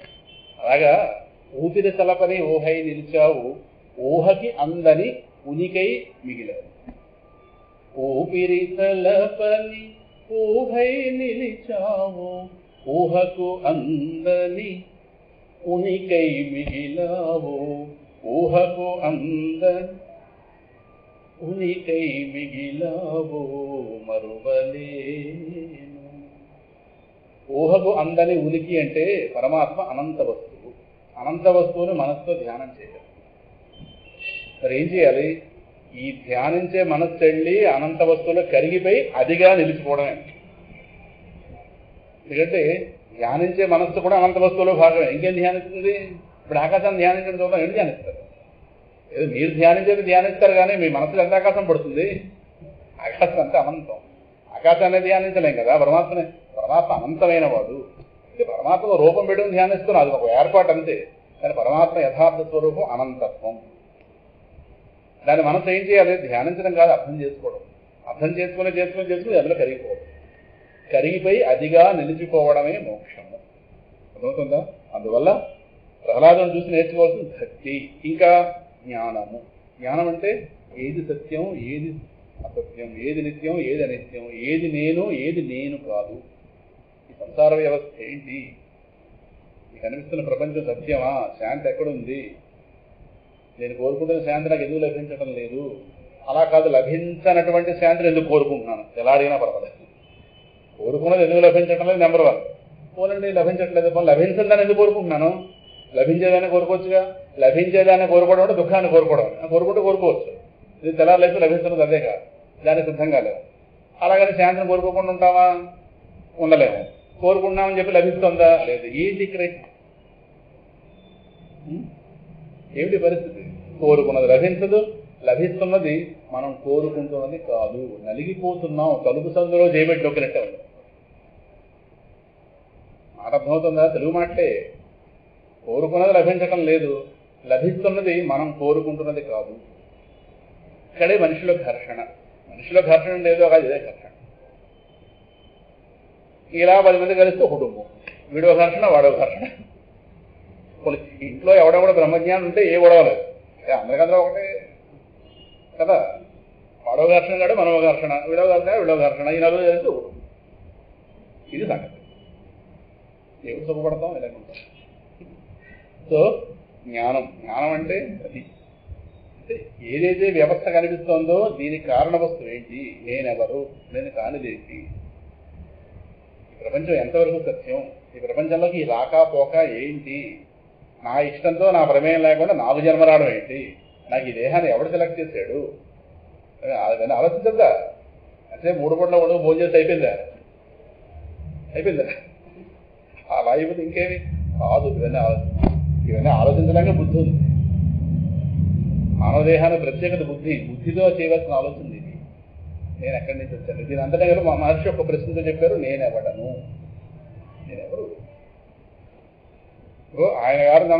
ఆయన గారి తల్లిగా పిలువబడుతుంది నేనెవడిని, ఈయన గారి చేత కూతురుగా పిలువబడుతుంది నేనెవడిని? నేనెవరు? నేనంటూ ఉంటేగా వీళ్ళందరూ పిలిచారు. నేనెవరు? వీళ్ళు వస్తారని నేను ప్రపంచంలోకి రాలేదే, నేను వస్తానని వాళ్ళకి తెలియదే. వచ్చాక కలిసిన సంబంధాలే కదా. అసలు సంబంధం ఎవడితో, నిత్య సంబంధం ఎవడితో? ఇవన్నీ అనిత్య సంబంధాలుగా తెలుస్తున్నాయి. అనేక మందిని ఇప్పటిదాకా కోల్పోయాం కదా. ఏది నిత్య సంబంధం? ఇవన్నీ అనిత్య సంబంధాలు తెలుస్తున్నాయి. ఏది నిత్యం? నేను ఎక్కడికి వేరుపడ్డాను? ఇవన్నీ ఆలోచిస్తే జ్ఞానం. ఈ జ్ఞానాన్ని ప్రహ్లాదుడు చూసి మనలో సవరించుకోవాలి. భక్తి నేర్చుకోవడం, జ్ఞానం భక్తి రెండు కాదు. జ్ఞానం కరెక్ట్గా ఏర్పడితే భక్తిగా పరిణమిస్తుంది. మూడోది వైరాగ్యం. జ్ఞానం కరెక్ట్గా కలిగితే, సరిగ్గా జ్ఞానం కలిగితే అటు పిమ్మట మనస్సుకి ఏర్పడేటటువంటి లక్షణాన్ని వైరాగ్యం. అంతే. అది ఎడారని తెలిసింది అనుకోండి లేడికి, ఇంకా నీళ్లు దొరకవు అనే జ్ఞానం ఎప్పుడైతే ఏర్పడిందో ఇంకా ఆ ప్రాంతం మీద దానికి ఏమొస్తుంది? వైరాగ్యం. ఇక వైరాగ్యం అంటే నీతో నాకు పని లేదు, అది వైరాగ్యం. లేడు అనవసరంగా వెతకదు. ఎందుకు వెతుకుతుంది? చెప్పుకున్నాం కదా. అదే ఈ నెల 21వ తారీఖు నుంచి ఒక 6 రోజులు భాగవతం చెప్తున్నాం అక్కడ క్షత్రియ కళ్యాణ మండపం శనివారం క్లాసుల్లో 6 days వరుసగా. అందులో ధ్రువుడి గురించి, జడభరతుడి గురించి ఇక్కడ చెప్పుకున్నాం గతంలో. ధ్రువోపాఖ్యానం అది కూడా చెప్పుకున్నాం ఆదివారం క్లాసులో. ఆ రెండు ఒక 3 రోజులది అక్కడ చెప్పుకునే ప్రయత్నం. ఆ జడభరతుడు అని చెప్తూ, ఎందుకంటే చక్రవర్తి భరతుడుగా ఉన్నప్పుడు ఆయన ఫెయిల్ అయ్యాడు. ఆ లేడి మోహం పట్టుకుంది, లేడి ధ్యాసం చచ్చిపోయాడు, ఆయన లేడిగా పుట్టాడు. అయితే ఆయన ఉన్నటువంటి ఆ యోగ స్థితి వల్ల ఆయనకి పూర్వజన్మ స్మృతి ఉంది. అందువల్ల లేడిగా ఉన్నప్పుడు ఆయన పేరుకి లేడే కానీ ఒక ఋషిలా బ్రతికాడు. మిగతా లేళ్లతో కూడేవాడు కాదుట. ఏ దొరికితే తినేవాడు, ఎండుగడ్డి ఏముంటవి. అంటే ఆ లేడి జన్మ ఎంత వేరం పోతుందా అని ఆ లేడిగా తాను ఎవరికి పుట్టాడో ఆ తల్లిని విడిచిపెట్టేసి, అంటే ఆ తల్లిని విడిచిపెట్టేసి తను చక్రవర్తి భరతుడుగా ఉన్నప్పుడు ఏ ఆశ్రమంలో ఉన్నాడో ఆశ్రమానికి వచ్చేట్టు వెతుక్కున్నాడు. అదే కులహాశ్రమం. అది ఎక్కడుందంటే గండకీ నది. ఇప్పుడు నేపాల్ అనే ప్రాంతం ఏదైతే అంటున్నామో గండకీ నది నేపాల్, ఆ ప్రాంతంలో ఉంది. పూర్వం తిని చక్రవర్తి భరతుడుగా ఉన్నప్పుడు తను తపస్సు చేసుకున్న ప్రదేశం కులహాశ్రమం. అక్కడ తను ఫెయిల్ అయ్యాడు. ఇక్కడ ఒక లేడీకి పుట్టాడు, లేడీగా పుట్టింది ఎక్కడ కావచ్చు కానీ అది తపోభూమి. అందువల్ల మళ్ళీ అక్కడికి వెళ్ళిపోయాడు. తల్లిని విడిచిపెట్టి వెళ్ళి ఎంతో జాగ్రత్త ఉన్నట్టు ఒక్కడో కూర్చుని ఋషిలా తపస్సు చేసుకునేవాడు. మిగతా లేళ్లతో కూడేవాడు కాదు, లోపల జ్ఞానం ఉంది కనుక. అప్పుడు ఆ లేడీ ప్రారంభం కంప్లీట్ అయ్యేదాకా ఉండి ఆ లేడీగా చచ్చిపోయి అప్పుడు జడభరతుడు. సో ఒకే జీవుడికి 3 దేహాలు, చక్రవర్తి భరతుడు, హరిణ భరతుడు. హరిణ అంటే లేడీ, ఇక్కడ జడభరతుడు. ఆ జడభరతుడిగా వచ్చినప్పుడు ఎన్ని జాగ్రత్తలు పడ్డాడు. లోపల జ్ఞానం ఉంది, ఎక్కడ మళ్ళీ పైకి వ్యక్తం చేస్తే జనాలు పట్టుకుంటారని చెప్పి కావాలని జడత్వం నటించాడు. వాళ్ళు తిడుతున్నా కొడుతున్నా ఉడికి ఉడకని అన్నం పెడుతున్నా వదిలిగారులు కాస్త వాళ్ళకి ఎదురు తిరగకుండా ఏది పెడితే తిని, పిండి ముద్ద పెడితే పిండి ముద్ద తిన్నాడు ఆయన. చీ అంటే చీ అన్నాడు, ఆ పని చేయండి మూటలు ఎత్తితే మూటలు ఎత్తాడు, వ్యవసాయం చేయండి వ్యవసాయం చేశాడు. తండ్రి వేదం ఇవన్నీ నేర్పించే ప్రయత్నం చేస్తే మళ్ళీ ఇవన్నీ నేర్చుకుంటే మళ్ళీ లోకం లాగుతుందని చెప్పి కూర్చునే వరం పలకగలిగి ఉండి కూడా పలకలేనట్టుగా పిచ్చివాడిగా నటించి ఒక తండ్రి బెంగతో చచ్చిపోయాడు. నేను గారికి వేదం నేర్పలేక వీడేంటి బాబు వీడు భ్రష్టుడు అయిపోతాడు ఏమిటి బెంగతో చచ్చిపోయాడు. ఓదే బాబు నీతో నాకు శాస్త్ర సంబంధం కాదు అని చెప్పి అలాగే ఉన్నాడు. అది కాబట్టి మహాత్ముడి పక్కవాడితో పెట్టుకుంటే పోతాం వచ్చిన పోతుంది. అలా జాగ్రత్తగా ఉండాలి జ్ఞానం విషయంలో.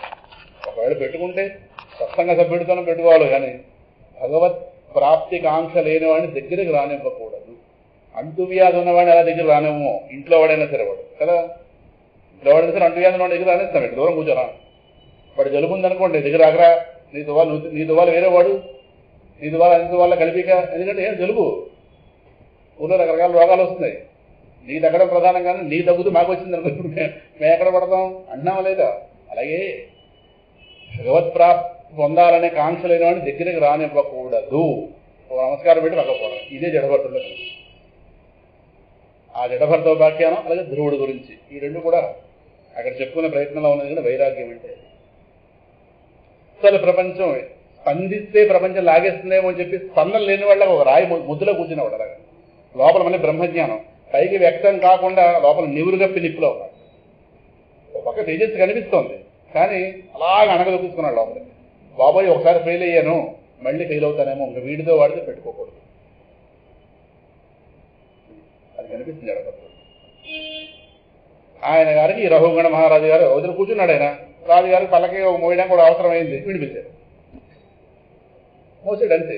ఎందుకు మోసాడు? జ్ఞానం కలిగిన ప్రారంభం మిగిలింటే జన్మ ఇంకా ముగియదు. అందువల్ల ప్రారంభం ఖర్చు చేసుకోవాలి. ఆ ప్రారంభాన్ని ఖర్చు చేసుకోవడం కోసం వాడు పోయి ఏం కాదు, వాడు ఏమీ సద్బ్రాహ్మణుడు, కానీ ఏదో అయింది మొత్తం మీద ఈ ప్రారంభాన్ని తొలగించుకోవాలి కనుక ఆ రాజుగారికి ఆయన గారు మోసాడు. ఆయన ఎక్కడ మాట్లాడేవాడు కదా, రా మోయాను కానీ మోసాడు. ఆ మోస్తున్నవాడు విచిత్రంగా నడుస్తున్నాడు. ఎందుకంటే కిందన ఒక చీమలవి కనిపిస్తుంటే వాటిని తొక్కితే మళ్ళీ ప్రారంభం తయారవుతున్నామని చెప్పి గింజుతున్నట్టు. ఈ మిగతా ముగ్గురు ఒకలా నడుస్తున్నారు, వీడు ఒకటి గెంతులు వేస్తున్నాడు. దాంతో రాజుగారు అటు ఇటు అవుతున్నారు. ఎవడు రా సరిగా ఇగో రెండు కొత్తగా వచ్చాడు కదని వీడండి. వాడిని రాజుగారు వ్యంగ్యంగా వేళాకోళంగా మాట్లాడేస్తారు. అప్పుడు నోరు విప్పాడు. ఎందుకు నోరు విప్పాడంటే ఈ రహస్యం నాకు మొన్న బయటపడింది. ఇప్పటిదాకా ఎక్కడ నోరు విప్పనివాడు ఆ రఘుగణ మహారాజు పల్లకిలో ఉన్నవాడు మాట్లాడినప్పుడు స్పందించట. ఎందుకంటే ఆ రోజు వీడిని దారి మళ్లించిన లేడే రఘుగణ మహారాజు. ఆ రోజు నా జన్మ ఒరే బాబు నా జన్మ కాస్త మళ్ళీ ఇంకో జన్మ తీసుకొచ్చేవారు కదా, నువ్వు లేడీగా ఉండి మళ్ళీ నువ్వేం చక్రవర్తి అయ్యావు, ఇవి ఇప్పుడేమో మళ్ళీ నాకు అలా అదే సంబంధాలు అలాగా వెంటాడుకుంటుంటాం ఒకరినొకరు. ఆనాడు లేడీగా ఉండి ఎవరో నన్ను మోసం చేసి పోయావు, నేనేమి నా మోహం అంతా పడి 2 జన్మలు వచ్చాయి ఇప్పటిదాకా. మళ్ళీ ఇప్పుడైనా జాగ్రత్త పడకుండా ఉండగా మళ్ళీ సిద్ధమయ్యావా? ఇదే జ్ఞానం కదా నీకు అర్థమవుతుంది. ఆ జీవుడే ఇందులోకి వచ్చాడు. ఇంకా రాత్రి ఇదే లాభం లేదు బాబు అని చెప్పి నీకు జ్ఞానం ఇవ్వాలని చెప్పి అప్పుడు నోరు విప్పాడు. ఆ నోరు విప్పింది ఇద్దరికి సంవాదం జరుగుతుంది. బ్రహ్మజ్ఞానం ఎంత చక్కగా బోధించాడో జడభర్తుడు. అప్పుడు రఘుగణ మహారాజు గారు పల్లకి దిగి కాళ్ళని పడ్డాడు. నువ్వు సామాన్యుడు కాదు. ఎందుకంటే ఈయన గారు కపిల మహర్షి దర్శనం వెళ్తున్నాడు రఘుగణ మహారాజు గారు. ఇంకా వేరే వెళ్ళక్కర్లేదు, నాకు ముందే దర్శనం అవుతుంది. అప్పుడు కూర్చోబెట్టి వేదాంత రీతి బోధించాడు. ఇది జడభర్తోపాఖ్యానం సూక్ష్మంగా మోక్షంగా చెప్పుకుంటాడు. అలాగే చెప్పొచ్చింది ఆయన వైరాగ్యం. ఆ లేడీగా ఉన్నప్పుడు ఎంత వైరాగ్యంగా ఉన్నాడో అది ఇందాక చదువుతుంటే అర్థమైంది. సరే ఇంక జడభర్తగా వచ్చినప్పుడు ఇంక వైరాగ్య స్వరూపం అంతే. వైరాగ్యం అంటే స్పందించకూడదు ప్రపంచాన్ని.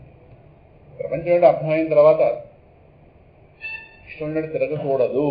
తిరిగితే ప్రమాదాలు ఉన్నాయి. చాలా జాగ్రత్తగా ఉండాలి. నిరంతరం భగవత్ సాధన సాధన సాధన సాధన సాధన విడిచిపెట్టడానికి వీళ్ళు. ఇప్పుడు భగవంతుడు ఈ దేహంలో ఉన్నప్పుడు కావాలనుకుంటే మళ్ళీ పుట్టినా పర్వాలేదనుకుంటే లేదు. ఇప్పుడు ఇక్కడ భగవంతుడు కావాలనుకున్న వాళ్ళకి మాట్లాడాలి. ప్రతి మళ్ళీ మళ్ళీ పుడతాం అంతే. మళ్ళీ పుట్టింది ఆయారాం గయారాం అంతే. మళ్ళీ సిద్ధం. మళ్ళీ ఓ పక్క డెత్ సర్టిఫికెట్, ఓ పక్క బర్త్ సర్టిఫికెట్. సో వైరాగ్యం ప్రహ్లాదుడు చూసి వైరాగ్య నిధి ప్రహ్లాదుడు సాక్షాత్తు భగవంతుడే. ఎన్నో ఆశలు చూపించినా ఎవరికి కావాలి కానీ వైరాగ్యం. భాగవతంలో భక్తుడు వైరాగ్యం వైరాగ్యం వైరాగ్యం. జడభర్తుడు తండ్రి, అదే చక్రవర్తి భరతుడు తండ్రి వృషభదేవుడు, మహావిష్ణువు కంసం వల్ల పుట్టినవాడు. ఎంత జ్ఞానమో ఎంత జ్ఞానమో. ఆయన గారి తండ్రి నాభి. ఆ నాభి అనే చక్రవర్తి రాజర్షుడు. ఆయన పరిపాలించడం వల్ల అసలు భారతదేశానికి ముందు పేరు అజనాభము, పేరు అజనాభ దేశము. తర్వాత ఆయన మనవడు భరతుడు చక్రవర్తి అయ్యాడు. ఆ చక్రవర్తి భరతుడి వల్ల ఈ పేరు భారతదేశానికి వచ్చింది. అంతేకాదు శకుంతల దుష్యంతుడు పుట్టిన భరతుడు కాదు. భారతదేశానికి ఈ పేరు వచ్చిన కారణం జడభర్తుడు. జడభర్తుడు అంటే చక్రవర్తి భరతుడు. నాభి యొక్క కొడుకు వృషభదేవుడు. ఆయనే విష్ణు యొక్క అంశగా పుట్టినవాడు. వృషభదేవుడికి 9 మంది కొడుకులు. ఒక భార్య యందు, ఇంకో భార్య యందు కవల పిల్లలు, కూతురు కొడుకు. ఆ కూతురు కొడుకులో కొడుకు జడభర్తుడు. అదే చక్రవర్తి భరతుడు. ఈయన గారిని కూర్చోబెట్టారు. కాదు కదా, సారీ కాదు కదా. ఇప్పుడు ఎవరైతే వృషభదేవుడు ఉన్నాడో వృషభదేవుడికి 10 మంది పిల్లలు. అందులో మొదటివాడు చక్రవర్తి భరతుడు. పెద్ద కొడుకు రాజ్యం ఇవ్వాలి కానీ ఈయనకి ఇచ్చారు. చక్కగా ధర్మయుక్తంగా పరిపాలించారు. ఎప్పుడైతే ఇంకా వానప్రస్థం ఇంకా ఆయనకు అర్థమైందిరా వయసు పెరిగిపోతుంది, ఇంకెంతో నేను ఇంకా రాజ్య వ్యవహారాల్లో ఉండకూడదు అని చెప్పి తర్వాత తరానికి కాస్త ఎంత అప్పగించేసి ఆయన ఈ పులహాశ్రమానికి వచ్చాడు. అదే గండకీ నది ఒడ్డున్నటువంటి ఆశ్రమం. అక్కడికి వచ్చి వానప్రస్థ జీవితం. రోజు భగవత్ సాధన, యోగము, యాగము మొత్తం ఎలాగైతే ఉన్నాయి మొత్తం ఆ కార్యక్రమం అంతా పెట్టుకుని చక్కటి భక్తి సాధన, అలా రోజు మొత్తాన్ని భగవత్ సాధనలో పరిపూర్ణంగా నిమగ్నం చేసుకున్న వాడికి లేడు తగులుకుంటుంది. అది లేడు మళ్ళీ చేస్తుంది పడుతుంది. అందుకే ఎప్పుడు ఎవరికి వ్యామోహాలు కలుగుతాయో వద్దు. అందుకే చెప్పొచ్చింది. అందుకే పెంపకాలకు తీసుకోకండి. చెప్పేది ఇందుకే. మిమ్మల్ని మీరు ఆత్మస్థానంలో కూర్చోబెట్టి ఆలోచించుకోవాలి. దేహస్థానంలో కూర్చోబెట్టి అన్యాయం అయిపోతాం. ఎవరిని వచ్చి రక్షించరు. ఇవాళ వీళ్ళు సర్టిఫికెట్లు ఇస్తారని చెప్పి ప్రజలు అన్యాయం చేసుకుంటే రేపు వీళ్ళు వెనకాతలు రారు. ఎంత స్పష్టంగా ఎవరు చెప్పరు. మనం కన్నా మనం పెంచాం అక్కడితో సరి. నువ్వు పెంచే ఓపుకుంటే కను, ఏదైనా నమస్కారం పెట్టు. నేను పెంచుతాను మాత్రం కనకని చెప్పండి. స్పష్టంగా చెప్పాలి ముందంతే. నీ వల్ల నాకు మోక్షం రాదు, నా వల్ల నీకు మోక్షం రాదు. నీకు నాకు ఎంతవరకు సంబంధం అంతవరకు సంబంధం. స్పష్టంగా చెప్పేయడం అంతే. మన భయాలు ఒకటి అదే వాళ్ళు దిక్కుమాల పోవాలి. ఇంక భయపడేవాడికి మోక్షం లేదు. గుర్తుపెట్టుకోండి. ఏంటది? నీ వల్ల నేను ఎక్కడ అన్యాయం అయిపోతాను అంతే. ఆయన ఏదో అనుకుంటున్నాడు కదా, అల్లుడు లేదు, చంద్రుడు లేదు, నాకు మోక్షం ప్రధానం అంతే. ఇక్కడ దాకా అయిందా? నమస్కారం. నిన్నో ఇంటికి పంపించారుగా యజ్ఞం చేసినంత అయితే మహాతల్లి మళ్ళీ పెంచడం ఒకట. ఇలా కొంచెం మాట్లాడాల్సిన మాటలు ఏం కావాలంటే చెప్తాను. ఈ మాటలు అక్కడ ప్రాక్టీస్ చేద్దరు కదా. నేను చెప్పాను చెప్పకండి. మళ్ళీ నా మాటలు మీ మాటలు చేస్తూ మాట్లాడాలి.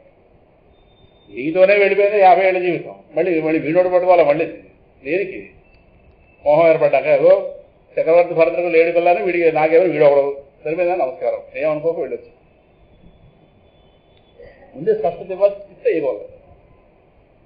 అంటే మనకంటూ ఒక లక్ష్యం ఉంటే వాళ్ళకి అర్థమవుతుంది. పాపం మనం లక్ష్యం లేకుండా తిరిగితేనే వాళ్ళు పెంచమంటారు. మనకి భగవత్ ప్రాప్తి లక్ష్యం వాళ్ళకి అర్థమైందో వాళ్ళు మనం అడ్డుపట్టరు. వాళ్ళని ఏమనడానికి లేదు. వాళ్ళ తెలియదేంటి మన లక్ష్యంతో ఉన్నాం. ఇంక మనం ఏ పని లేకుండా టీవీ మీద కూర్చుంటే పెంచమంటారు. రామా రామా రామా రామ ఏ పని లేకుండా బాగా సీరియల్ మీద సీరియల్ చూస్తే చివరికి కావడం ఇది పెంచడం, ఆ టీవీ మీద కూర్చోవడం అన్నం పెట్టినట్టు. అది సంగతి. అందుకే పెంపకాలు పంపించేస్తాం. కానీ ఇది ఎక్కడ పెంచేది ఇక్కడ ఓ 4 ఏళ్ళు పెంచేసి పంపించారు. అక్కడ ఈ 4 ఏళ్ళు పెంచింది మనకు ఓ 40 జన్మలు సరే వీడికి మోహం ఏర్పడుతుంది కదా. వాడు అక్కడ పోయినా సరే ఇలా కృష్ణ రూపం ధ్యానిస్తుంటే వీడు వస్తాడు ధ్యానంలో. వీడు ప్రాకృతిక దేహం, వీడిని ధ్యానిస్తే మనకి ఒకటి వస్తుంది. బుద్ధి నిండా నిండిపోతాడు. అవి అక్కడి వాడితో ముచ్చడం చెప్తుంటాం. వాడు దాని ముచ్చడం బాగా అందుతుంది. ఇలా చెడిపోతూ వస్తాం. అర్థమవుతుందా? బ్రతుకు అన్యాయం అయిపోకూడదు. వానప్రస్థంలో పరమాత్మ గురించి ఆలోచన చేయాలి కదా. సో వైరాగ్యం. ఇంకా ముముక్షుత్వం. ముముక్షుత్వం అంటే మోక్షకాంక్ష. ఇప్పుడు ఈ క్షణం మోక్షం పొందాలనే కాంక్ష ముముక్షుత్వం. ముక్తుం ఇచ్ఛు ముముక్షు. ముక్తి ఇప్పుడు పొందాలి, ఈ క్షణం పొందాలి ముక్తి అనే కాంక్ష ముముక్షుత్వం. ఈ 4ంటికి ఒక నిధి వంటి వాడు ప్రహ్లాదుడు. సో ఆయన చరిత్ర అధ్యయనం చేస్తే మనలో ఉన్నటువంటి ఈ 4ని సవరించుకోవచ్చు. ఉన్న వాటిని కాపాడుకోవడం, లేనిదాన్ని ఆయన యొక్క మాటలతో ప్రచోదనం పొందడం. ఎందుకంటే సమగ్ర భక్తి జ్ఞాన వైరాగ్య ముముక్షుత్వముల మేళవింపే శ్రీ ప్రహ్లాదుడు కనుక. ఒక చిన్న రహస్యం అప్పుడు ముందుకు వెళతాం. లోకంలో ప్రతి వాళ్ళు ముముక్షువులే. ముముక్షం అంటే దుఃఖం నుంచి బయటపడాలని ప్రయత్నంలో ఉన్నవాళ్ళు. ప్రతి వాళ్ళ ముముక్షువులమే. కానీ అందరి ముముక్షువులకి మోక్షం రాదు. కారణం ఆ టైంకి వాడు ఏదో ఒక దుఃఖ కారణం అనుకున్నాడు, దాని నుంచి బయటపడిపోగానే వెంటనే ఏమంటాడు, ఈ ప్రపంచం ఆ దుఃఖాన్ని తొలగించే ఉపాయం ఒకటి ఉంటుంది అక్కడ ఈ ప్రపంచంలో. సో దీని దుఃఖం ఎప్పుడైతే అన్నామో దీన్ని తొలగించిన ఉపాయాన్ని ఏమంటాం, సుఖం అంటున్నావు లేదా, అక్కడ దొరికిపోతున్నాం వచ్చిన వాళ్ళు. మళ్ళీ తిరగేసి ఈ ప్రపంచాన్ని వరిస్తున్నాం. మళ్ళీ గతంలో ఒకసారి చెప్పుకున్నాం సూత్రంలో. ఇటుపక్క దుఃఖం అంటాం, ఈ దుఃఖాన్ని తొలగించింది. తొలగించగానే ఇది మనకేమవుతుంది, ఆనందకారకంగా కనిపిస్తుంది. అంటే ఇది ఎందులో భాగం, ప్రపంచంలో భాగమే. మళ్ళీ ప్రపంచాన్ని మళ్ళీ వరిస్తున్నాం లేదా, అక్కడ దొరికిపోతుంది. అందువల్ల ముముక్షువైన ప్రతివాడికి మోక్షం వచ్చేది. సంపూర్ణ వైరాగ్యంతో ఉన్న ముముక్షువుకే మోక్షం కలుగుతుంది. ప్రపంచాన్ని యథాతథంగా అర్థం చేసుకోవాలి. అంతేగాని అదేదో ఆనంద స్వరూపంగా కనిపిస్తుంది, లోపల అజ్ఞానం అలా చూపింపజేస్తుంది.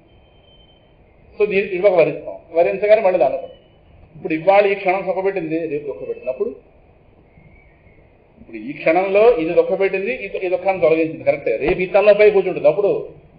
అప్పుడు ఈ తలనొప్పికి ఇంకో పరిష్కారమా? మరి అది ఆ తలనొప్పై కూర్చుంటే ఇలా తలనొప్పులు పరిష్కారాలు, తలనొప్పులు పరిష్కారం, వేరే పని లేదు ఇంకేమి. సో సమస్య ఎక్కడుంది? సమస్య వస్తువుల్లో లేదు, వ్యవస్థలో. వ్యవస్థే సమస్య. సో యావత్తు వ్యవస్థ నుంచి బయటకు రావాలి. కానీ దీనిలో ఉండి పరిష్కారాలు తాత్కాలికంగా పరిష్కారాలు సాధించడం అంటే అది మళ్ళీ జన్మ పొందడమే. అర్థమవుతుందా? చాలా జాగ్రత్త పట్టుకోవాల్సింది. అందువల్ల అందరూ అంతంత ఆ మాత్రం వైరాగ్యంతో ఉంటాం, కానీ అంతంత వైరాగ్యాలు నిలబడవు. సంపూర్ణ వైరాగ్యం. అందువల్ల దుఃఖంతో ఉన్నవాడికి ఆ క్షణం ఆ దుఃఖాన్ని కలిగించే వస్తువు వైరాగ్యం ఉంది. అంటే దాన్ని విడిచిపెట్టడానికి దూరంగా పెడుతుంటాడు కదా. ఇది నా దగ్గర ఆ దుఃఖ పెడుతుంటే కావాలంటాం ఏంటి, దూరంగా పెడతాం కదా. వాడికి వైరాగ్యం ఉంది, దాని నుంచి బయటపడాలనే కాంక్ష ఉంది, అంటే ముముక్షత్వం ఉంది. కానీ దాని నుంచి బయటపడగానే వెంటనే ఏమంటాడు, దాని నుంచి ఆ సమస్య నుంచి బయటపడేసిన వస్తువులు మళ్ళీ ఆనందకారకం అంటాడు. ఇదే నిజమైన ఆనందకారకం కాదు. ఇది రేపు మళ్ళీ తలపై కూర్చుంది. ఒకనాడు మనకు ఉపయోగపడిన వాళ్ళందరూ వాళ్ళు తలపై కూర్చున్నారు లేదా? చాలా మంది. ఒకనాడు మనకు ఒక రకమైన దుఃఖం నుంచి బయటపడేసిన వాళ్ళు ఇవాళ మనం తలపై కూర్చున్నవాడు చాలా మంది.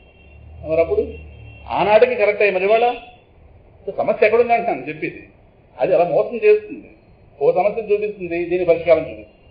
ఈ పరిష్కారం పడి తిరుగుతాం. ఇదే ఆనంద స్వరూపం. ఇదే సమస్య కూర్చుంటాం. దీనికి ఇంకోటి వెతుక్కుంటాం. ఇంకా అలా లేదు. ఇదే సమస్య పరిష్కారం బయటకు రావద్దా? ఇంకా ఏదో పద్ధతిలో దాన్నే వరిస్తున్నాం, అలా మోసపోతున్నాం. సో తాత్కాలిక వైరాగ్యం కాదు, సంపూర్ణ వైరాగ్యం. సంపూర్ణ వైరాగ్యం ఉన్న ముముక్షువే తీవ్ర ముముక్షు అవుతాడు. వాడికే జ్ఞానం. ఎక్కడో ఒకటి ప్రపంచాన్ని బోల్తా కొట్టిందో, ప్రపంచం కొట్టించిందో అయిపోయింది. వచ్చిన వాళ్ళు ఎవరినో ఒకడిని, పరమాత్మను నమ్మం, ఎవరినో ఒకటి నమ్ముతాం. వచ్చిన వాళ్ళు ఈ నమ్మిన వాడిని మనసులో పెట్టించుకుంటాం, వీడు ఆరాధన చేస్తాం, వాడు ముంచేసి పోతాడు ఎక్కడో అయిపోయింది. వాడు 10,000 ఇస్తాడు, రేపు 1,00,000 పడుకుపోతాడు. అయితే ఆ 10,000 ఇచ్చిన దానికి ఓహో ఊరంత గోల, 1,00,000 పడుకుపోతే మరింత గోల. అలాగే ఉంటుంది బ్రతుకు, అన్యాయం. అర్థమవుతుందా? అందువల్ల సంపూర్ణ వైరాగ్యంతో కూడిన ముముక్షువే తీవ్ర ముముక్షువు అని చెప్పింది. తీవ్ర ముముక్షువుకే జ్ఞానార్హత. తర్వాత పెద్ద హెచ్చరిక. కొంతమంది బాధలు పడలేక మరణాన్ని కోరుకుంటుంటారు కదా. బాధలు పడలేక మరణాన్ని కోరుకునేవారు కూడా తిరిగి సంసారానికే ఓటు వేస్తున్నట్లు, సంసార వ్యవస్థకే ఓటు వేస్తున్నది. ఎలాగా? ఎందుకంటే మరణం ఈ దేహరూప సమస్యకి పరిష్కారమే కాక మరొక దేహరూప సమస్యకు నాందీ ప్రస్తావన కూడా. ఇందాక చెప్పింది అది. ఈ ప్రపంచంలో ఏదైనా ఒక దుఃఖానికి పరిష్కారం, మరొక దుఃఖానికి ఇదే బీజం. బాగా జ్ఞాపకం పెట్టుకోండి. బాగా ఒకనాడు ఇల్లు లేదు, కట్టుకున్నాం, నీడ వచ్చింది. అంటే నీడ లేనితనం అనే దానికి ఇల్లు పరిష్కారం కదా. వాళ్ళు ఇల్లు చాకిరి, అది సంగతి. ఎంత చాకిరి. అలాగే దూరంగా పెట్టగలమా? దూరం పెడితే నీడ, మాకు నీడ దొరికిందండి, ఇల్లు వల్ల బాగానే ఉంది సార్. నీడనే సమస్య దాకా ఇల్లు పరిష్కారం. ఓకే, మరి ఇంటి సేవ చేద్దా? అలా తీసుకెళ్ళిపోండి, తడాలి, చూద్దాం ఏం జరుగుతుందో. తెల్లారు లేస్తే ఆ ఇల్లు 100 కిలోమీటర్ల దూరంలో ఉన్నా మనకి ఆ సమయానికి అది వచ్చి మనసులో కూర్చుంటాం. తలుపులు వేసేమో లేదు, వెనకాల తలుపు వేసేమో లేదు, గేట్ వేసేయడో లేదు, గోడలు ఎంతేస్తున్నారు పిల్లలు, సాంకాయలు కోసేస్తున్నారు. మా బాలగారు అరటి చెట్టుకి చాలా పెద్ద గెలేసింది, చాలా పెద్ద గెల. నేను ఫోన్లో చెప్పుకున్నాను, కష్టం. గెల అసలు మిగల్చకుండా కింద 2, 3 ఉన్నాయట అంతే. అంటే ఆ వాటితో కాలక్షేపం చేయండి అని మొత్తం ఒలిచి పడిపోయారు. అది ఎలా పడిపోయారు తెలియదు. అసలు అలాగే ఏమన్నా లోపల ఉందనుకో, పక్కనే వాచ్మెన్ ఉంటాడు, పక్కన ఏ మొత్తం మీద పైన చాకలేదు ఆ గోడ అవసరం అంటారు కదా, మిస్త్రీలు చేసుకోవడం అని. వాడు ఉన్నాడు, పడితే నారాయణ పడుగుపడి, నారాయణ కదా పడుగుపడి ఉంటాడు, అంతే. ఏమవుతుంది? ఒకడు కూడా మిగలలేదు, అది గొప్ప. పోనీ ఎంత పెంచుకుందా మహాదేవ చెప్పు, 4 అరటికాయల గుమ్మలో పడించుకోలాగా మొత్తం పడిపోతాం, పెద్ద అరటికాయలు. పాపం ఎంతకాలం అది చెప్పేది, ఇంతకాలం అరటి చెట్టు చూసి ఈ అరటికాయలు అంత వెనక నాశపడింది, వాడికి ఏం మిగిలింది? ఆ చివరిలో 2 పిల్లకలు ఉంటాయి, అది మిగిలేట. ప్రపంచంలో దేన్ని ఆశించడానికి లేదు. అంటే ఈవిడికి ఆస్త నీళ్లు పోసింది ఎవరికంటే వాడి కోసం. సో వస్తువు నాదిగా తెలిసిన అనుభవం ఎవరిదో అవుతుంది. ఇదే మాయా ప్రపంచం. ఆవిడ గోల, కోనెత్తితే అరటిగా కోన, ఎవరు గోలనే వినడానికి ఈ 2 చెవులు ఉన్నాయి కదా. అది అరటిగా పడుకుపోయి రమేష్, నేను పడుకోలేదు, అదృష్టం. పాప ఆవిడ ఆస్త గెల దింపితే నాకు 4 ఇద్దామని ఆవిడ ఉద్దేశం. మొత్తం పోయే కదా గొడవలు. నేనన్నా పోలే, ఎవడో కూడా ఈ ప్రపంచంలో ఉన్నవాడు తింటాడు లేదు, ఎవడో ఈ ప్రపంచంలో ఉన్నవాడు తింటాడు, ఎవడో పరాయివాడు తినేడుగా. విష్ణువు చేతి తయారు చేయబడి ఈ ప్రపంచంలో ఉన్నవాడు తింటాడు. 5 బజార్లో అమ్ముకుంటూ పోనాడు. అంటే ఇప్పుడు ఈ అరటి చెట్టు ఆవిడ బాధ మిగిలింది. ఇదొక ఉదాహరణ. ఇలా ఒక్కరి జీవితంలో కొట్టుకుంటాయి. ఆ ఇంటికి సేవలు చేసేసరికి శక్తి ఆరిపోతుంది ఒంట్లో. ఎంత శక్తిని ఆర్చేస్తుంది ఇల్లు, మరి ఎంత సేవ చేయాలి? అదే ప్రహ్లాదు చెప్పింది ఏమో చెప్పాడుగా, ఇళ్లను చీకటి నీతి లోపల ద్రళ్ళక మీరు నేమను మతిభ్రమణమున భిన్నులై ప్రవర్తిల్లక. మళ్ళీ ఆ ఇంటికి ఫర్నిషింగ్ తోటి మళ్ళీది, మళ్ళీ ఇంటికి మళ్ళీ అలంకారంలో ఒకటి మళ్ళీది, ఎవరు ఇంటికి రాగానే చూపించుకోవడం, వెర్రి వికారం. ఇది ఇంటీరియర్ డెకరేషన్ అదొకటి మళ్ళీ వేయించుకుంటే బాగానే ఉంటుంది, దులిపించరికి అయిపోతుంది. అందుకే ఆడంబరాలు పెంచుకుంటే జ్ఞానాన్ని దూరం అయిపోతాం, తగ్గించుకుంటూ రావాలి. ముందు ఇది ఎలాగో ఉంది, తెచ్చడానికి తప్పదు, ఇంక దీనికి హడావడి తగ్గించుకుంటూ రావాలి.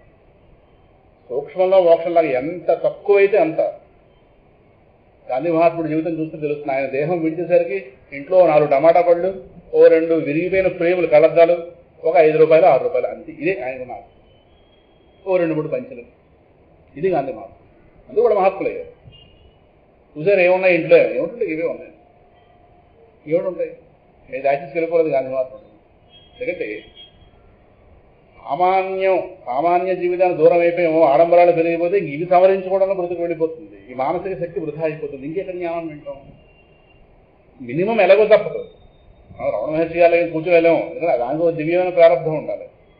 కానీ తక్కువలో తక్కువ అంటే ఎంత తక్కువ ఆలోచిస్తే అంత మంచిది పెడుతుంది. అలా తయారు చేసుకోవాలి. భగవంతుడు అటువంటి అవకాశం ఇస్తే, అటువంటి గొప్ప ప్రారంభం మనకు వస్తే అప్పుడు అది బ్రతుకు తేలిగ్గా వెళ్ళిపోతుంది. ఇంక తెల్లవారేది దాని పెద్ద ఆలోచన అక్కర్లేదు. అది కనీస ఆలోచన అలాగే ఉంటుంది. అది అలా అర్థమవుతుందా? అందువల్ల మరణం ఈ దేహరూప సమస్యకి పరిష్కారమే కాకుండా మరొక దేహరూప సమస్యకి నాంది ప్రస్తావన కూడా కదా. అంటే వాడికి ఏమర్థమైంది, ఇక్కడతో ఇది క్లోజ్ అయిపోతుంది కదా అని. అంటే ఈ దేహాన్ని భరించలేక. కానీ ఇది క్లోజ్ అవుతుందేమో కానీ కొత్తది వెయిట్ చేస్తాం. అందులో బలవంతంగా దేహాలు కనుక విడిచిపెడితే అదో పాపం, మళ్ళీ అదో పోవాలి, అదో సమస్య. ఆత్మహత్య మహాదోషం ఇవన్నీ ఉన్నాయి కదా. సో వాడి గురించి రాశాను. ఏమో అంటే ఆయన గారు చెప్పింది ఏంటంటే ఈ దేహంలో ఉన్న సమస్యల నుంచి బయటపడిపోతున్నాం. రాబోయే దేహంలో ఎంతకైనా ఘోరమైన బాధలు ఉంటే ఉండవని ఆవిడ చెప్పు. ఇంకో దేహం రాదని కానీ దానిలో ఘోరమైన బాధలు ఉండవని ఎవడు హామీ ఇచ్చాడు? మనం ఏదో తమాయించుకుంటే వేరే సంగతి కదా. వ్యవస్థితి మీకోటి నాకోటి కాదు, ఎవరికైనా ఓటే.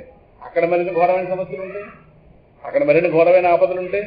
అందువల్ల ఓ మిత్రమా, శాశ్వత పరిష్కారానికి ఈ దేహంలోనే ప్రయత్నం చేయి అన్నారు. ఇప్పుడు శాశ్వతమైన పరిష్కారం చూడాలి కానీ తాత్కాలిక పరిష్కారాలు. ఈ దేహాన్ని విడిచిపెట్టిపోవడం తాత్కాలిక పరిష్కారం, కొత్త దేహం వెయిట్ చేస్తాం కదా. అందువల్ల శాశ్వతమైన పరిష్కారానికి ఈ దేహంలో ఉండగానే రాబోయే దేహాలు అవకాశాలు ఉండొచ్చు, ఉండకపోవచ్చు, అదనపు పాపాలు రావచ్చు. అక్కడ ఎవరు వస్తారో, సాధనకు అవకాశం ఉంటుందో ఉండదో కనీసం ఈ మాత్రం అవకాశం ఉంది. సత్సంగానికి వెళ్తున్నామంటే వెళ్ళిచ్చేవాళ్ళు ఇంట్లో ఉన్నారు, అదృష్టం. మీరు వెళ్ళండి మేము ఇంట్లో పని చూస్తామని చెప్పేవాళ్ళు ఉన్నారుగా, వాళ్ళు వచ్చినా రాపోయినా మనం పంపిస్తున్నారుగా, ఆ మాత్రం సహకారం అందుతుంది. ఎప్పుడు రాబోయే దేహాలు ఎలా ఉంటుంది చెప్పేవాళ్ళున్నా వెళ్ళి వినడానికి అవకాశం ఉండదు, విందామని ఎదురు చూస్తూనే చెప్పేవాడు దొరకదు. రెండూ ఉన్నా ఇక్కడ శక్తి ఉండదు. దాంట్లో రకరకాల సమస్యలు, రకరకాల శక్తి, ఆసక్తి, అవకాశం, ఈ మూడు ఉంటేనే ఏదైనా జరుగుతుంది. ఈ మూడు మన దగ్గర ఉన్నాయి కాబట్టి భగవంతుడు ఇలా కూర్చోబెట్టాడు. ఈ మూడింటిని మనకిచ్చి ఇలా కూర్చోబెట్టాడు. ఈ మూడింట్లో ఏది తగ్గినా అవకాశాలు చాలా మందికి ఉన్నాయి ఈ వీధిలో, కానీ వాళ్ళకి ఆసక్తి లేదు. ఆసక్తి చాలా మందికి ఉంది, అవకాశం లేదు. రెండు ఉంటే శక్తి కొంతమందికి ఉండదు. దైహిక శక్తి, మానసిక శక్తి, రకరకాల సమస్యలు ఉన్నాయి. అందువల్ల అవకాశం దొరికిన వాడే శాశ్వత పరిష్కారాన్ని ఈ దేహంలో ప్రయత్నం చేయి. ఏంటి ఆ ప్రయత్నం? అదేంటంటే ఇలాగ చెప్పింది, ఇది నిన్ను దేహాత్మభావన అనే పాశంతో బంధిస్తున్నా. అంటే నిన్ను నీవు కాని దేహానికి నేను అనేటటువంటి తలంపు కట్టుపట్టుకోండి. ఆ నేను అనే తలంపు పాశం. దూడని దాని మెడలో తాడేసి ఆ పట్టుకొచ్చి ఒక అరకడ. అలాగే ఆత్మస్వరూపమైనటువంటి నన్ను ఈ దేహం అనేటటువంటి కట్రాడు అంటారు. కట్రాడు అంటే కర్ర. ఈ దేహం అనే కట్రాడికి బంధిస్తున్న పాశం ఏదైతే ఉందో అదే దేహాత్మ బుద్ధి, నేను అనే తలంపు. అదే సంసార వ్యవస్థ. దాన్ని నశింప చేసుకోవడమే మనం ముందున్న కర్తవ్యం. ఇంక ఎంత సమయం ఈ దేహంలో ఉంటామో తెలియదు. కనుక భగవంతుడి దయ వల్ల దాని మీద దృష్టి పెట్టి ఇప్పటికీ భగవత్ ప్రాప్తి ఇంకా పొందలేదు ప్రస్తుతానికి. ఎవరెవరు ఎంత సాధనలు చేసుకున్నామో కానీ ఇప్పుడు ఇంకా పొందలేదుగా. ఉన్న సమయం కాస్త తక్కువే ఉందనుకోవాలి. ఎందుకంటే ముముక్షమైన వాడు ఎప్పుడు కూడా మరణం ఎక్కడో దూరం ఉందనుకోడు. మరి క్షణం మరణం వచ్చి మీద పడితే నా పరిస్థితి ఏంటి? అందువల్ల సాధన చేయాలి. అది వివేకానంద మాట అంటుంటాడు ఆయన. ఎల్లుండి పని రేపు చెయ్యు, రేపటి పని ఇవాళ చెయ్యు, ఇవాళ సాయంకాలం పని ఉదయమే చెయ్యి. అంటే ముందు తెచ్చుకోవాలి. ఏమో సాయంకాలం ఎలా ఉంటుందో అనుకుంటాం. సాయంకాలం 100 సమస్యలు వస్తాయి. రేపటి రోజున ఏమో చేద్దాం అనుకుంటాం, 1000 సమస్యలు వస్తాయి. ఏకాదశి నాడు విష్ణు సహస్రనామం చదువుదామని అస్సలు పుస్తకం పట్టుకోవడానికి లేని పరిస్థితి వస్తుంది. అప్పుడు అంటే ఏకాదశి నాడు ఎలాగో తొలి ఏకాదశి వస్తుంది, అలా చదువుదాం కదా అని చెప్పి ఈ 10 రోజులు వేస్ట్ చేసిస్తాం. ఆ రోజు అలాగే చదువుతాం కదా, ఇవ్వడం తీయలేదు. ఆ రోజు చదువుతామని ఏది గ్యారెంటీ? చదవనిస్తారా?